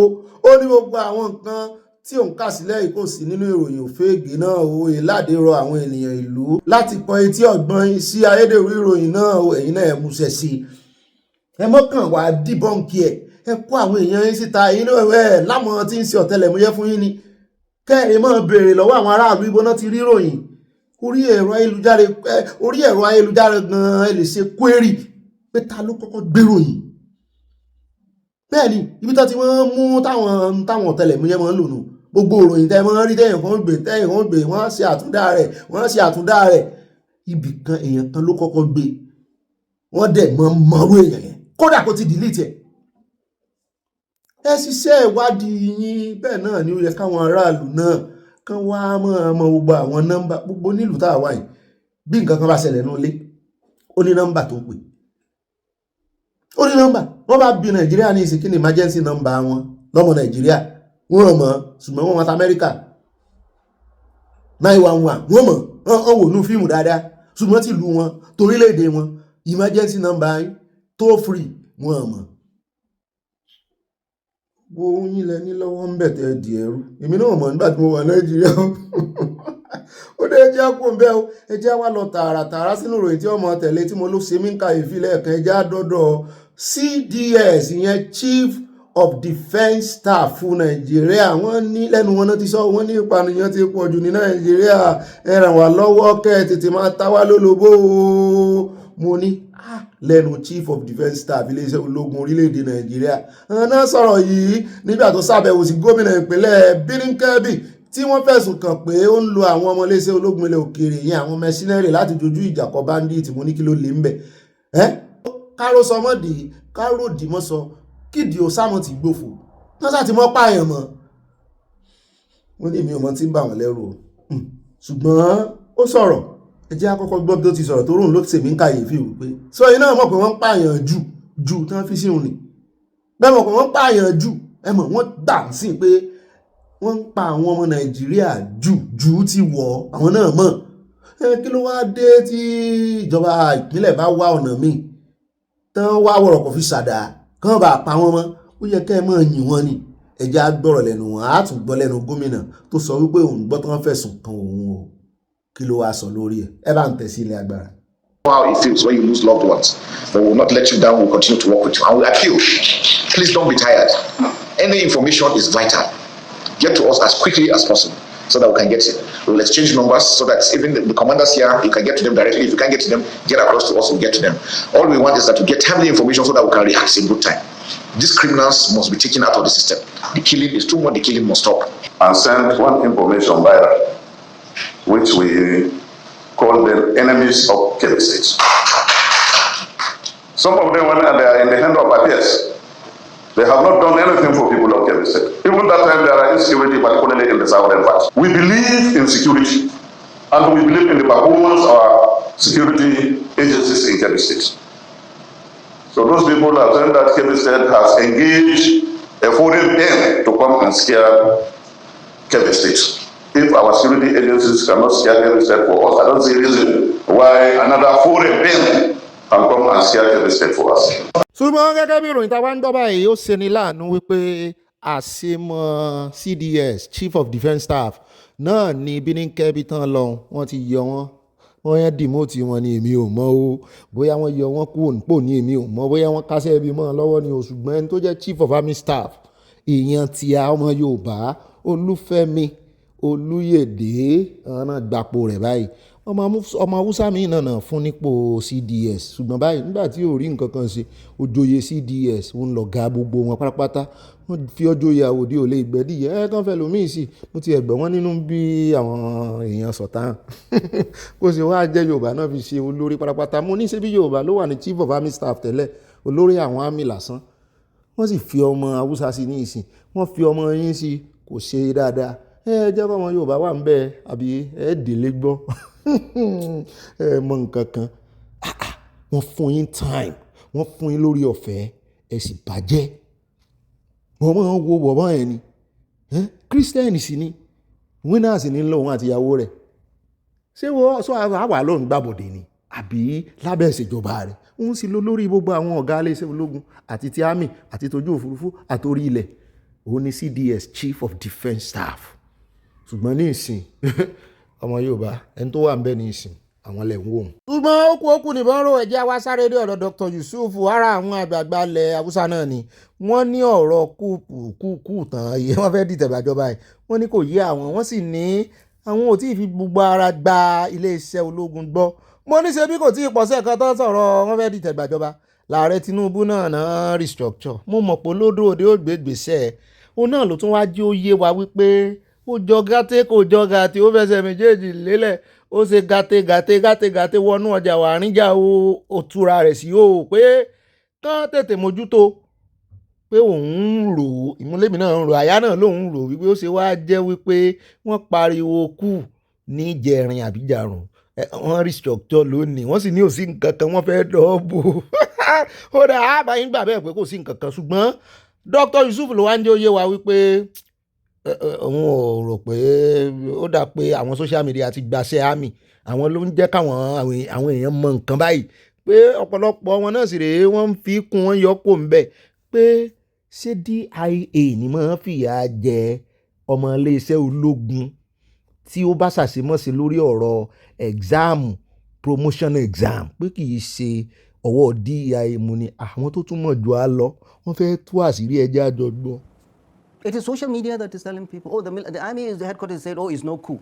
The social media is saying coup. Guess who Nigerians are believing and trusting? Coup is not a joke. But the way the defense headquarters is managing this is incompetent and is not reassuring to people. You don't think the explanation makes sense? Okay, you tell me. What did they say? Disciplinary and stagnation of rank? Right. Come on, my friend. I've had friends who are major generals that are retired. Disciplinary issues are taken care of the unit level.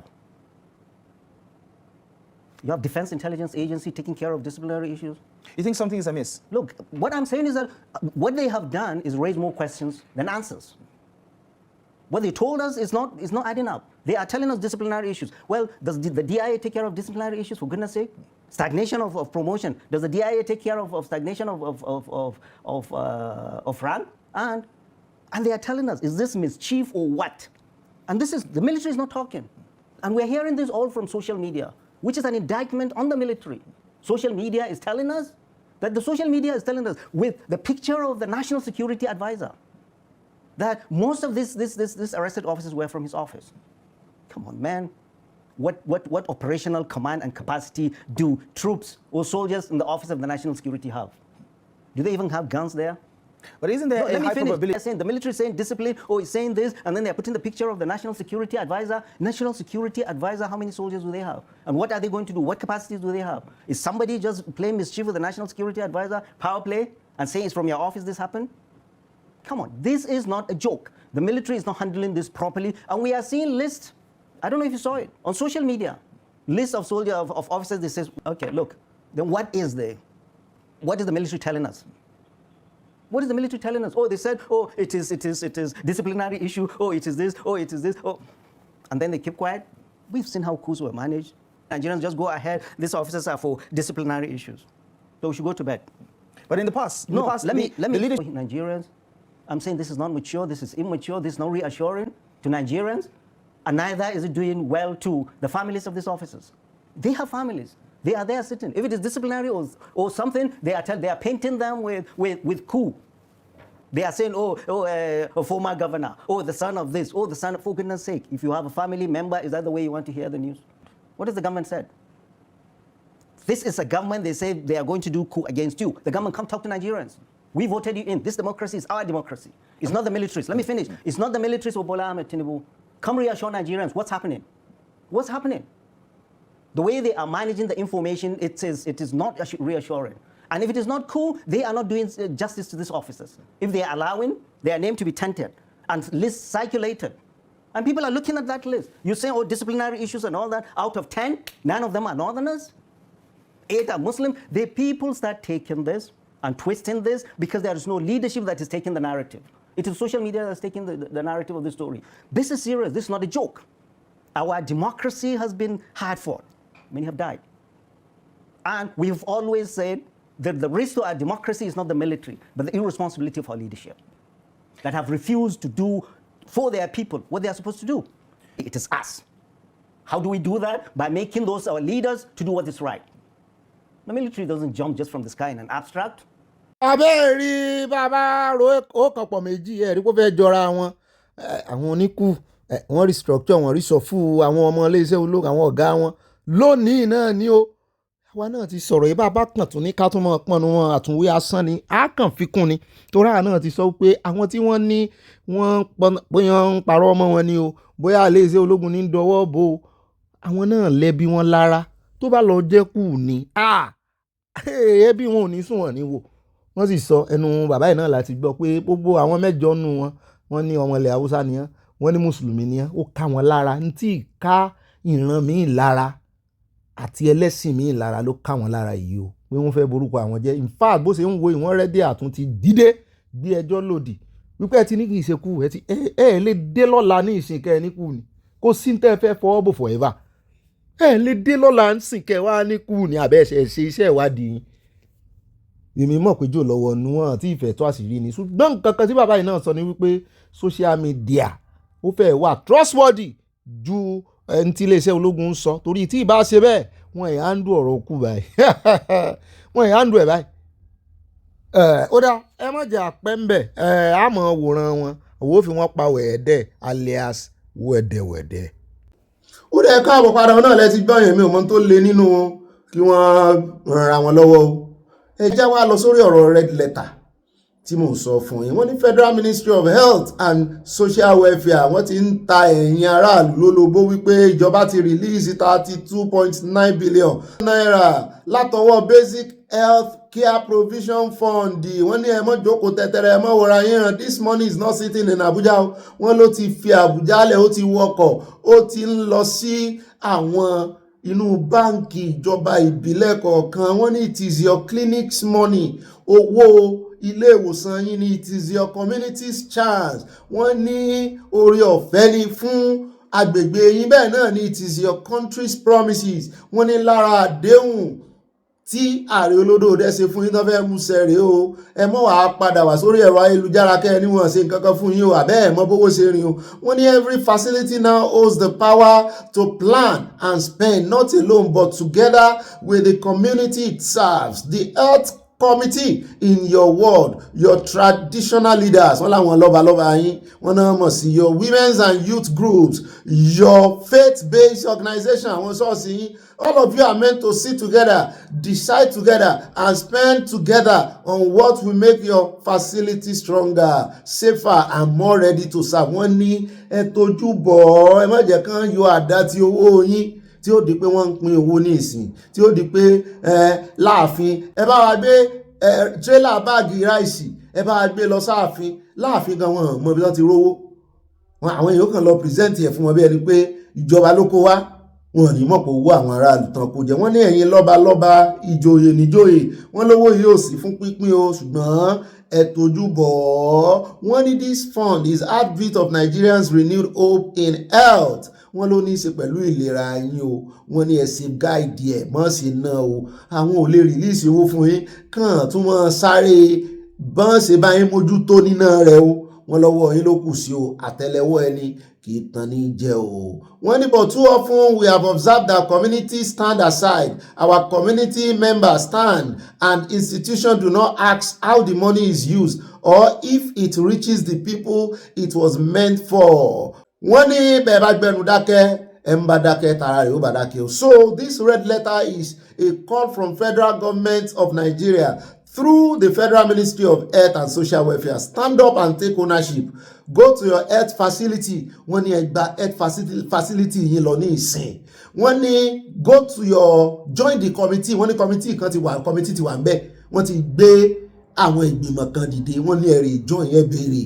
Demand openness, review the plan, celebrate progress, and above all make sure the fund truly protects the health of your people. Each naira in this 32.9 billion is a seed. Wọ́n ní bẹ́ẹ̀ bá rí bí irúgbìn tẹ́ẹ̀kan rí bí ẹni wípé tó bá tún dọ̀tún tí ń bọ̀ wọ́n tún gbé mi wá pé tẹ́ ẹ bá gbin eléyìí yóò di irúdíbá fún yín o. Mo ní ọmọ Nàìjíríà, mi ò rò pé ọmọ Nàìjíríà ráàyè láti dá sí ìṣèjọba kankan. Wọ́n ti yàn wọ́n jẹ dé ìkóríta tí wọ́n ti mójú kúrò lára wọn, ara tí sì ń fìyà jẹ ọmọ Nàìjíríà náà. Ẹjá kò ń bẹ, ẹjá dé inú ìròyìn ti Dangote níbi tá a ti ń gbọ́ tán ló ti ta 10% nínú rìfàìnẹ́rì rẹ̀. Wọ́n ní ta ń rà á olókòwò lẹ̀ ó dẹ̀ bá ń tẹ̀sí ilẹ̀ abẹ́rẹ́ ẹjá gbọ́ lẹ́nu arábìnrin òun ló fẹ́ ṣe agbèfọ́ba rẹ̀. So we start off by the decision in itself, right, to even want to sell. And what that tells the broader investment market is that it's a very mature business, open for additional capital, and there are huge prospects for expansion, right? So Dangote wanting to do this, which is very much aligning with the model he has done with other companies within the Dangote group, like Dangote Sugar, Dangote Cement.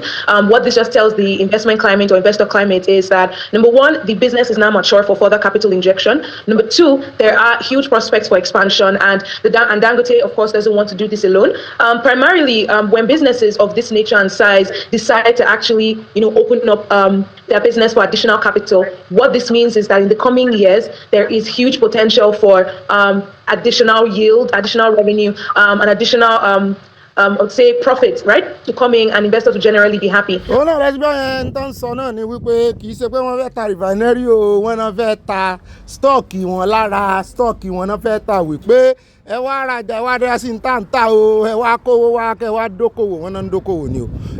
Wọ́n ní èrè ni ó sì bàdé, ẹ mọ́ fòye ẹ mọ́ bẹ̀rù o, refinery yìí ṣe títà, refinery Dangote jàre kì í ṣe títà o. Ó dẹ káàbọ̀ padà ká wá dé ilé ẹlẹ́yìn náà fẹ́ rà ń bẹ̀ bóyá tó bá fẹ́ tà mí àmọ̀ jẹ́ kẹ́ ẹ mọ̀. Ẹ jẹ́ á dé ọ̀dọ̀ Professor nígbà ẹ̀jẹ̀ àdọ́dọ̀ Professor Amúpìtàn INEC chairman níbi tí ààrẹ Tinubu ti sọ fún wípé 2027 election tí ń bọ̀ yìí jẹ́ kó wà transparent o, mọ́ sì jẹ́ kíjà wà, jẹ́ kó wà violence free. Àwọn ò fẹ́ gbọ́ pé tọ́ọ̀gì ẹ sì gbọ́ lẹ́nu sí ọmọlẹ̀ lánàá tó ló ti sún àwọn náà, àwọn tán jẹ́ politician káwọn tọ́ọ̀gì mọ́ pa àwọn èèyàn, káwọn ṣe pé ó ti sún àwọn káwọn mọ́ lo tọ́ọ̀gì mọ́ nígbà election. Ṣùgbọ́n Amúpìtàn náà sọ̀rọ̀ o, ó ní God will help him, ó ṣèlérí predecessor ẹ̀ náà ti ṣerú lérí rí kó tó di pọ́n náà wá dà bí wọ́n ṣe dà. Ṣé Amúpìtàn ó lè ṣe? Ẹ jẹ́ àkọ́kọ́ gbọ́rọ̀ lẹ́nu Amúpìtàn ká tó wá gbọ́rọ̀ lẹ́nu àwọn tó súnmọ́, torí yóò bá lọ wọ́n bọ̀ wọ́n ní fọ̀rẹ́ rẹ̀ hàn mí. kí n lè sọ̀rọ̀ èèyàn tó jẹ́. Ọmọ rere kì í hùwà kíwà, àrídùnnú ni mo fẹ́ jẹ́ fáwọn òbí mi. Àwọn ọ̀rẹ́ rẹ̀ náà sọ̀rọ̀, ó sì ń jẹ́ ká mọ̀ ká lóye irú èèyàn tí Professor Amupitan jẹ́. Wọ́n ní èèyàn báyìí ni èèyàn báyìí lóòótọ́ ni. Wọ́n ní ṣùgbọ́n ibi tí ń lọ yìí ẹ̀rù ń bà wọ́n fún. Ẹ bá ń tẹ̀sí ẹja kó gbọ́rọ̀ lẹ́nu Professor Amupitan ká tó wá lọ sọ́dọ̀ ọ̀rẹ́ wọn tó sọ̀rọ̀ wípé principalities and power ló fẹ́ rí bá báwọn ọmọ fàdúrà ràn lọ́wọ́ wọn ní ẹ̀yà tètè kiri mo ní ẹ̀yà tètè kiri mádùúrà nísìnyí o torí bọ́bá ilé bàjẹ́ lọ́wọ́ rẹ̀ orúkọ tiẹ̀ náà wà ní òwe tán ṣé ẹ rí n tán sọ fún Mahmood nísìn wọ́n tiẹ̀ ń pè àwọn kan ń pè pé wípé kan fi àjọ EFCC gbé ẹ sọ fún bàbá yìí kan kọ dáadáa ìtàn wọn àti ìtàn ẹbí wọn orúkọ ní ìròyìn o àpèjẹ mọ́ ròyìn orúkọ wọn bá bàjẹ́ látọwọ́ wọn àwọn ẹbí wọn ò ní bọ́m̀bẹ̀ o ẹ bá ń tẹ̀sí ilé agbára. Amupitan, who was sworn in earlier by President Bola Tinubu at the State House, Abuja. The mandate is clear, and what is it? To deliver free, fair, and credible elections that reflect the will of Nigerian people. To achieve this, we must work together as a team. Do you fear for your friend that you know too well, the man that you say has integrity, that the system might fail him? But I just said that here. Absolutely, I do. That's the point I made. I was trying to. Could that rubbish the integrity and the profile or the reputation that he's made for himself? Oh, absolutely, yes. That's exactly the point I was making, or trying to make. Admittedly, English is not my first language. Quite often, I don't say the things I want to say very clearly. But, when I said that INEC is a place dominated by multiple principalities, that's exactly the point I was trying to make. There is no senior politician, from the presidency to state governors, who does not have a plant in INEC. So, I mean, if you put the call through to your classmate, Josh, as you know him, what would you be telling him? That, well, he's living amongst demons, or is treading in the most horrific moments of his career and his life. How does he deal with it? Well, if I would tell him that I'm not a spectacularly churchious person, but I'll tell him that because he is the person, I'll be praying for him. Is our election, can we rescue our election? Do you have hopes that 2027 election might be a free election for Nigerians? Look, what would I say? We do have challenges, okay? We do have a lot of challenges, unquestionably so. But you see, I woke up this morning to see clips of Adams Oshomole campaigning against rigging, and I knew that something had happened on the road to Damascus. I don't know what it is. But if Adams Oshomole, who is responsible for the line that unless you have suffered rigging, you are not, I'm paraphrasing him, but unless you have been rigged out of office, you will not understand what it is to be a politician in Nigeria. If he is now against rigging, you never know. Damascus may be headed to Nigeria. Now, if I were if I were to make a suggestion to the INEC chair, the new INEC chairperson, quite clearly he cannot fix everything on in one day, and with the time he's got at his disposal, and given the damage that Mahmoud Yakubu did to INEC, it seems to me he's got to decide what his priorities have got to be and how he's going to metricate progress, as in measure progress. And his first election, quite obviously, is Anambra State governorship election, and he's got less than. ẹ wo náà lẹ ti gbọ́ yẹn àdúrà náà làwọn ọmọ gbà straight question tó yẹ kí wọ́n dáhùn wípé bóò ni ó ṣe rí lábẹ́ ìṣèjọba ọ̀rẹ́ yín wọn láwọn ọmọ gbàdúrà fún àtàwẹ̀ pé láàárín àwọn àmọ̀tẹ́kùn tí àti kókò àti àwọn pẹyẹpẹyẹ tí bọ̀dá Amupitan ń lọ yìí Professor Amupitan pé Ọlọ́run ni ó mọ̀ ṣe o kí wàá ní lórí ọ̀rọ̀ credible election wọ́n ní ká mọ̀ wò ká sì mọ̀ wò Abíọ́lá. Ó dẹ káàbọ̀ padà o àní pẹ́ ẹjẹ́ wá lọ sínú ìròyìn ti Turji Bello náà níbi tá a ti gbọ́ wọ́n ní Turji Bello tí iléeṣẹ́ ológun orílẹ̀-èdè Nàìjíríà tí àwọn gbọ́dọ̀ mú lóòyẹ̀ tàbí òkú rẹ̀ pé ìkànnù méjèèjì ó ṣẹlẹ̀ ó gbọ́dọ̀ wáyé láìpẹ́ láì jìnnà tán ti ẹ̀sọ́ nígbà náà pé in fact àwọn ti pa àwọn ìyekan rẹ̀ àwọn tó súnmọ́ àwọn tí ó ń lò gẹ́gẹ́ bí ọmọ ogun ṣùgbọ́n ṣàdédé la gbọ́ wípé Turji Bello kú o ọ̀pàpá rẹ̀ ti paradà o pé òun náà ti wá gbègbè sí àlàáfíà ní ìsìn wípé ó ti sóun náà ó ti ń rẹ òun náà gbogbo àwọn tó ń jí gbé yìí sanwó ránsọ́ọ̀mù tó ń ti rò pé ara wọn lòun ó ti gbowó àwọn tó ń pa àwọn yẹn ti kúkú kífà nìyẹn ṣùgbọ́n àwọn tó ń jí ó dá àwọn rìlíìsì 100 èèyàn nínú àwọn tó ń jí ó sì kú o professor wà nù wọn o, tíṣà wà nù wọn o, kọ́pà wà nù wọn o, àwọn ọmọ iléeṣẹ́ ológun wà nù àwọn tó jí gbé o, àwọn ọlọ́pàá wà ń bẹ̀ o, oríṣiríṣi àwọn èèyàn ló jí gbé professor wà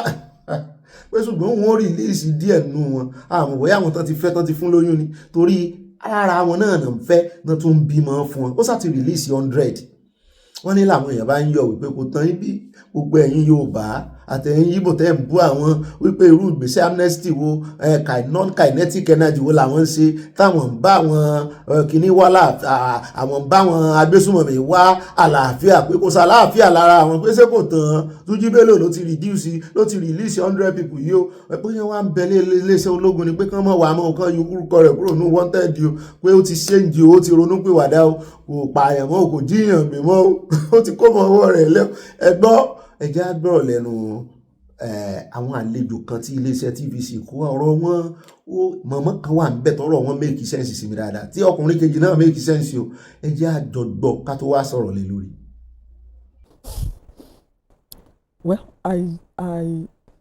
negotiating with bandits to start with is not something I think should be in the first instance, because how do you negotiate with a criminal?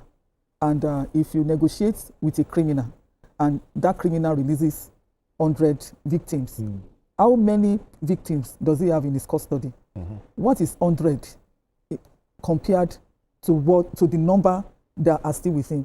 Then do we also have a good understanding of what went into that negotiation before the 100 people were released? And you ask yourself this question: if we want others to be released, what else are we going to be doing? What are we going to be giving in order to get more victims released? So all of this, it may look as if it's a peace deal, that it's something that is going to at least allow peace to reign. But the fact that you are sitting with a terrorist and you are doing this kind of negotiation shows that the terrorist, or whatever it is having the upper hand.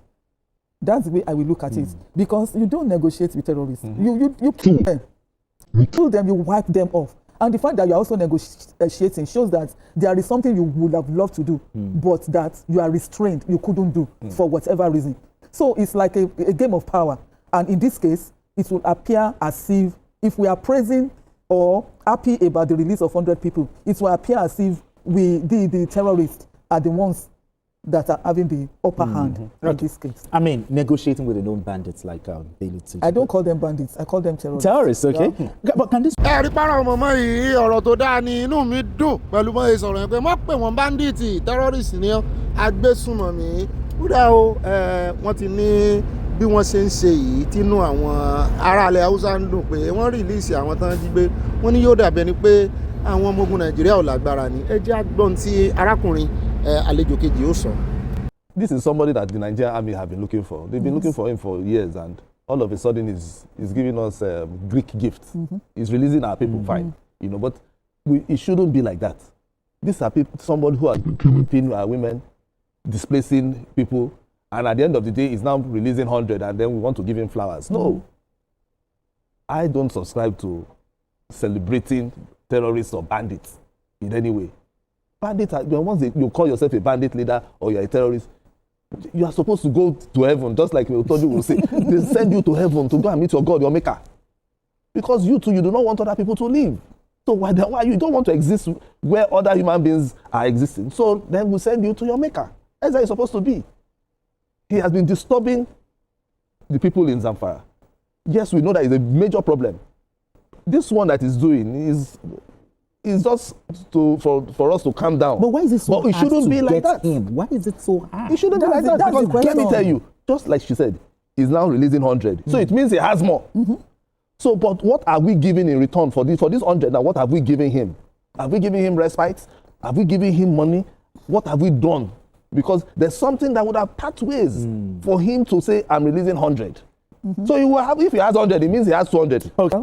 Anyway, even if he had negotiated before, in the past, he's saying that he has learned his lesson. Yeah, that he's not going to negotiate. But the thing for me is that now calling on the people to defend themselves, that is now where the problem is. Because the people rely on the states to defend them. Section 14 of the 1999 Constitution. So if the governor is now throwing it back to the people to say that now you need to defend yourself, and also the people themselves, even about 4 days or 5 days ago, organized a prayer session, praying to God to also help them and deliver them from the hands of their oppressors, the bandits. Then it means that it's a serious problem. Yes. It means that even if the governor is saying defend yourself, probably the people do not have the means and the weapons to defend themselves against this sophisticated. I mean, when the governor says defend yourself, with what? With what? That's the question. These are people that are fleeing to tops of mountains presently. When they sense any attack, they flee and they go and hide on top of mountains and the rest. So what do they have to defend themselves? And look at the weapons that the bandits are carrying. Yeah. So how can they defend themselves against these people? Means by defending yourself, so that people do not take laws into their hands. Okay. Because eventually it can be husband and wife matter, and they say he went to bring a bandit, and then I had to defend myself. So he has to come out to because I know why the governor would have angrily said this, because I feel he was angry when he said this thing because of the number of. ó náà lẹ́tí gbọ́ yẹn o, wọ́n ní ká máa fi ọ̀rọ̀ ká máa fi ìrora ẹni wò. Ẹ sọ wípé gómìnà wọn ń bínú ń Zamfara, kò sí ẹni mọ̀ bínú ńgbà tó ń pa àwọn èèyàn rẹ̀ tí ò sì mọ tí ó ṣe mọ́. Ẹni agbójú okùn lé òjayọ àgbà àwọn ọlọ́pàá àwọn agbófinró DSS ológun tó gbójúlé wípé wọ́n máa kápá àwọn agbésùmọ̀mí. Ó ń bí ẹni pé ń já akulẹ̀ ni wọ́n ń pa àwọn èèyàn rẹ̀. Ẹ̀wọ̀n tó ṣẹlẹ̀ ní Bíníkẹ́bí náà tí wọ́n fẹ̀sùn kan gómìnà wọn pé ó ti lọ ń pe àwọn machinery láti ìta kan wá bọ̀ ń dojúkọ wọn. Bóun ni ó ṣe ní pé wọn out of frustration ló ṣe sọ wípé kí àwọn èèyàn òun kán máa defend ara wọn, kò kó nǹkan léèyàn lọ́wọ́ tán fi defend ara wọn. Ó kálukú ni yóò wà tí ó fi defend ara rẹ̀. Ó sì mọ gájẹ́ẹ̀tì weapon tó wà lọ́wọ́ àwọn bandits àtàwọn agbésùmọ̀mí. Sóhun tó ní kán defend ara wọn, wọ́n lè mọ̀ fẹ́ sọ́ta.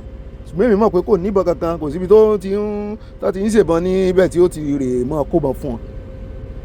Bóyá yóò sì tún gbé àwọn vigilante kan kalẹ̀ ni tí wọ́n fi ráàyè gbàṣẹ lọ́wọ́ ìjọba.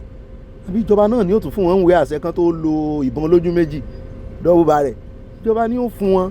Ṣé ẹ wá rí i pé àárín òkun àtọ̀sà òun làwọn aráàlú wà. Ní tó fà á nìyẹn. Ta ni ò ní defend àsọtí ẹ̀ ní ìdí kan sọ fún èèyàn pé defend ara rẹ̀ nígbà tán pa àyàn tán pa àwọn èèyàn sí. Bẹ́ẹ̀ náà níjọba ò ti rójú ráàyè. Wọ́n ń debate, wọ́n ń ṣàríyànjiyàn lórí ọ̀rọ̀ kò sí genocide wà. Ìwọ sọtáǹtì ń béèrè ẹ̀rí ló kúnlẹ̀ nílẹ̀ Haúsá lọ́dọ̀ àwọn gómìnà yìí o. Lọ Zamfara kó lọ Bíníkẹ́bí ọ̀rẹ́ rí ń bẹ̀. Thank you very much. We are here purposely to commiserate with the officers and men of the Nigerian Army, as well as with the community on what has happened last 2 days. And we thank God that the level of the casualties are lean.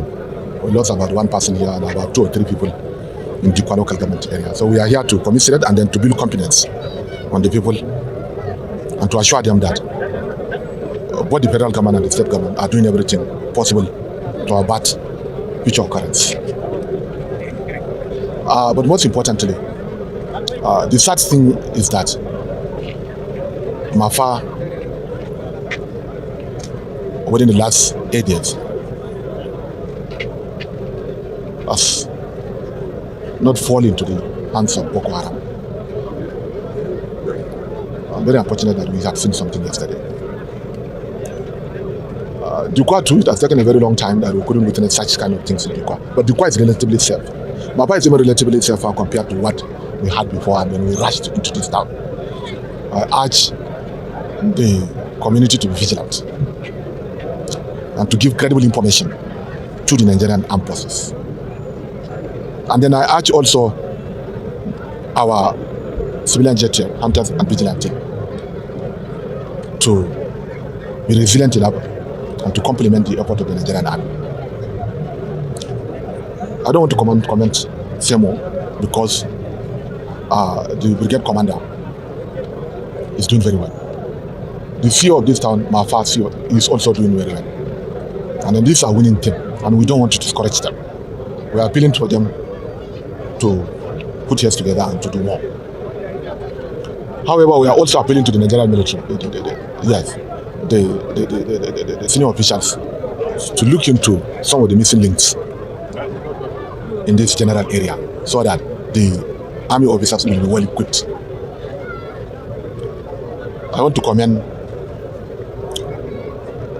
the intelligence division, because we have credible information that these people will attack Mafa.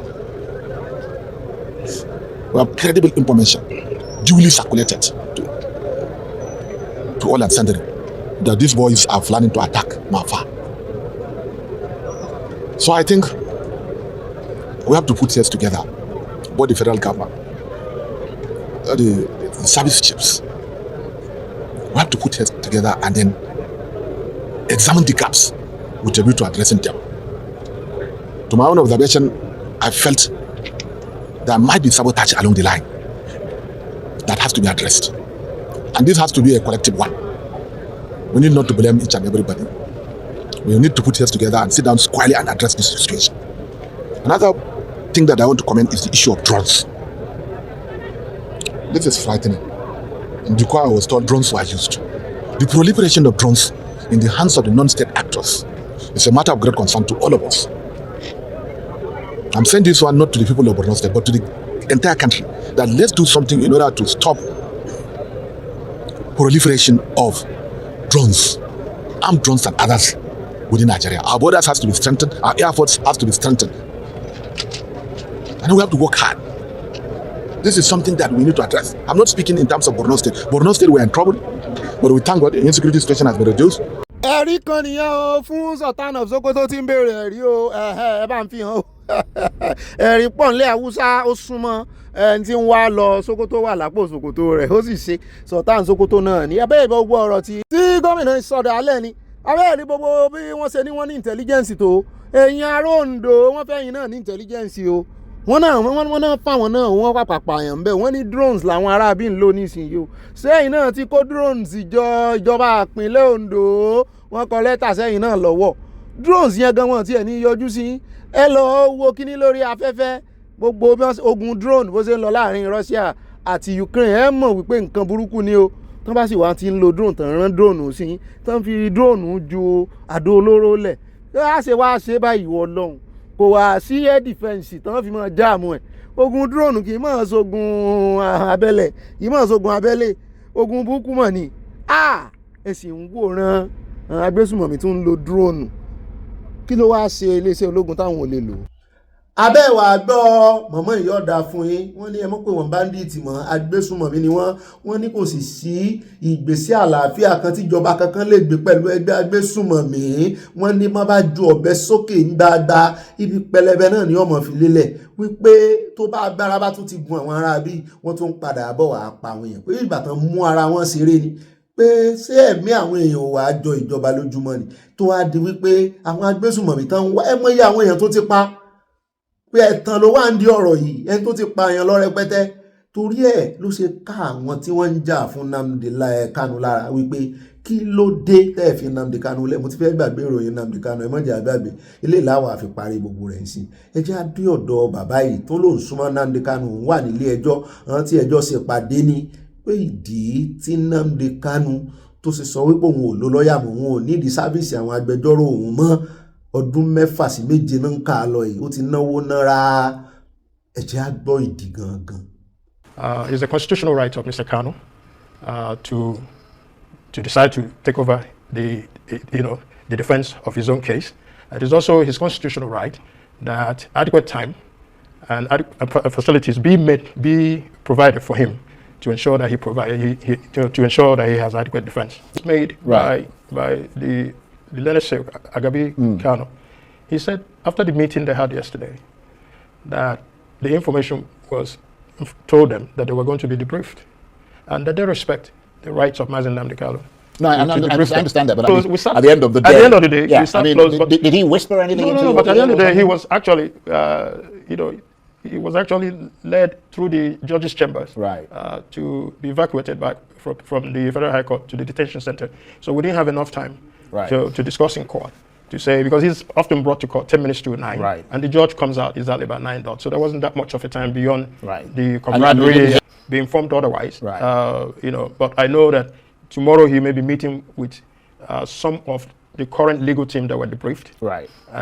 Maybe possible some additional members of the legal team to go forward, at least to have some people who will surround him and be giving him legal advice where necessary, and the authorities that he will need to proceed with the defense of his case. Right. But what we are saying, crucially, Charles, is that Section 36(6)(b) is essential, that it appears that the government is rushing his defense by giving him 5 days. He's already made known to the court, and the court has given summons to 23 witnesses. He will need to spend time to discuss with those witnesses, and where those witnesses are not compliant, to ensure that the court compels them to, through subpoena, to come and testify in court as to their knowledge of events from the time he was arrested to the time he was extraordinarily renditioned, and from the time the trials also began 5-6 years ago.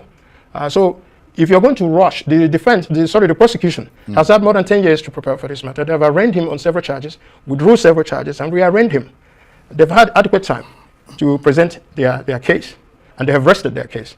The defense also requires adequate time to be able to present their case. You cannot say in a capital offense, a criminal trial that has so many significance, not just for jurisprudence, but the social and security dynamics in Nigeria, that Nnamdi Kanu is expected that is within 5 days to be able to put a defense. If you're going to railroad him, just like the court in their determination, the court says he does not verily believe that access to lawyers at the DSS facilities may be videoed, may be eavesdropped. So he agreed for 3 hours. That was yesterday's meeting, for himself and his lawyers to meet at the judges at the court 7 specifically.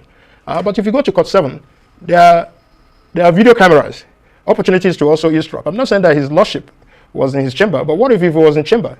Who else was in chamber with him to eavesdrop on the discussions between Mazen Nnamdi Kanu and his lawyers? Well, they would. Electronic cameras and audio equipment and other stuff in DSS would not be adequate for him to have concrete discussions with his lawyers in the defense of his case, and you're moving him from DSS to his court.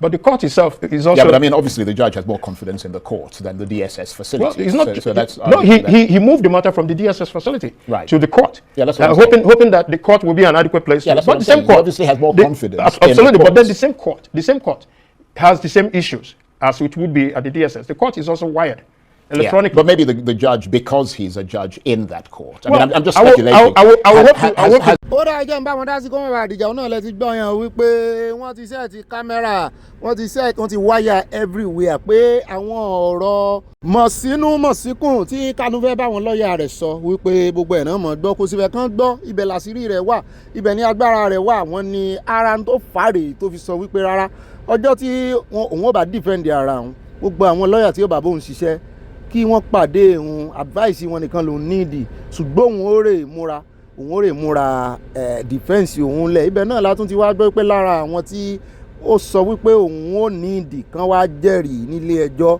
ìyẹn Wike ti sọ̀rọ̀ sí o kí ni Wike sọ sólóhùn ó wà sólóhùn ò ní wá kí ló ṣẹlẹ̀ gangan sóní kó mọ̀ porúkọ òun ni ẹ̀já gbọ́ lẹ́nu Wike ká tó mọ̀ lọ. You see, if you see Nnamdi Kanu, you ask him, why did he list me? I did not go to say I want to be a witness. You are the one saying that. So if you see him, ask him, why did you list Wike as one of your witnesses? Have you not seen it? I'm coming. I don't list. See, you don't become a witness by reading newspaper. Nobody has served me any process. Nobody has subpoenaed me. So because I saw Wike's listed, therefore, I'm going to run helter skelter. No, you don't do that. If I am served, if I'm subpoenaed to come and give witness or to give evidence, I must obey the court. I must appear. But not on pages of newspaper. Nobody does that. Excellency. And so as far why I should be listed, he who chooses me there, you should ask him the question. But if I am invited, if I'm supposed to come, go home and sleep. I will be there. òun náà lẹ ti gbọ́ yẹn o wọ́n ní lórí ọ̀rọ̀ kámẹ́rà ni ẹ bá ń ṣàdúrà bẹ́ẹ̀ tó ṣe tẹkinọ́lọ́jì kámẹ́rà lẹ́ẹ̀kan sí pé yóò yẹ kò ní yẹ ẹ lẹ̀ ó ṣe tẹkinọ́lọ́jì kámẹ́rà ó tún ṣe ibi tán stọ̀ rẹ̀ sí ẹ bá ń yìn ó gbìyànjú ọlọ́run lò gan-an fún orílẹ̀-èdè àgbáyé tó tí ì bá sì tiẹ̀ ni ó ní DSS ibi tán ti Kanu mọ́ ó ní kámẹ́rà pọ̀ ń bẹ́ẹ̀ microphone pọ̀ ń bẹ́ẹ̀ ó ní gbogbo ọ̀rọ̀ àṣírí tí Kanu fẹ́ mọ́ bá wọn lọ́ọ̀yà rẹ̀ sọ ó ló mọ́ kó sí wọn lọ́wọ́ wọ́n ti mọ́ mọ ìgbésẹ̀ rẹ̀ pé àwọn àṣírí kan tó wá fi síkùn tí ò sọ síta wọ́n ní ohun gangan ṣùgbọ́n arákùnrin yẹn ń bi pé kí ló dé tí ò sí kúkú lọ sọ nígbà tó bá gbé wá sí ilé ẹjọ́ kó bá àwọn lọ́ọ̀yà rẹ̀ sọ̀rọ̀ nígbà náà ṣé wọ́n mọ́ fún láàyè ó ní ilé ẹjọ́ náà ó ló lójú ọ̀rọ̀ tó lè sọ ó ní ṣùgbọ́n ó fẹ́ tú pẹrẹpẹrẹ ọ̀rọ̀ báyìí ó fẹ́ dárúkọ àwọn èèyàn ó lẹ́rìí sí wa ó ní àbáwọn ará àbí ìlú ràn Kanu àbáwọn èèyàn mọ̀ sí ni òun fẹ́ sọ̀rọ̀ báyìí ó ti dárúkọ Wike ó dárúkọ Sanwó-Olú nínú àwọn tí ó ṣẹlẹ́rìí òun ó dárúkọ gómìnà kan tó ti ṣe rí ó dárúkọ àwọn CDS àwọn chief of army staff ẹ jẹ́ a máa wò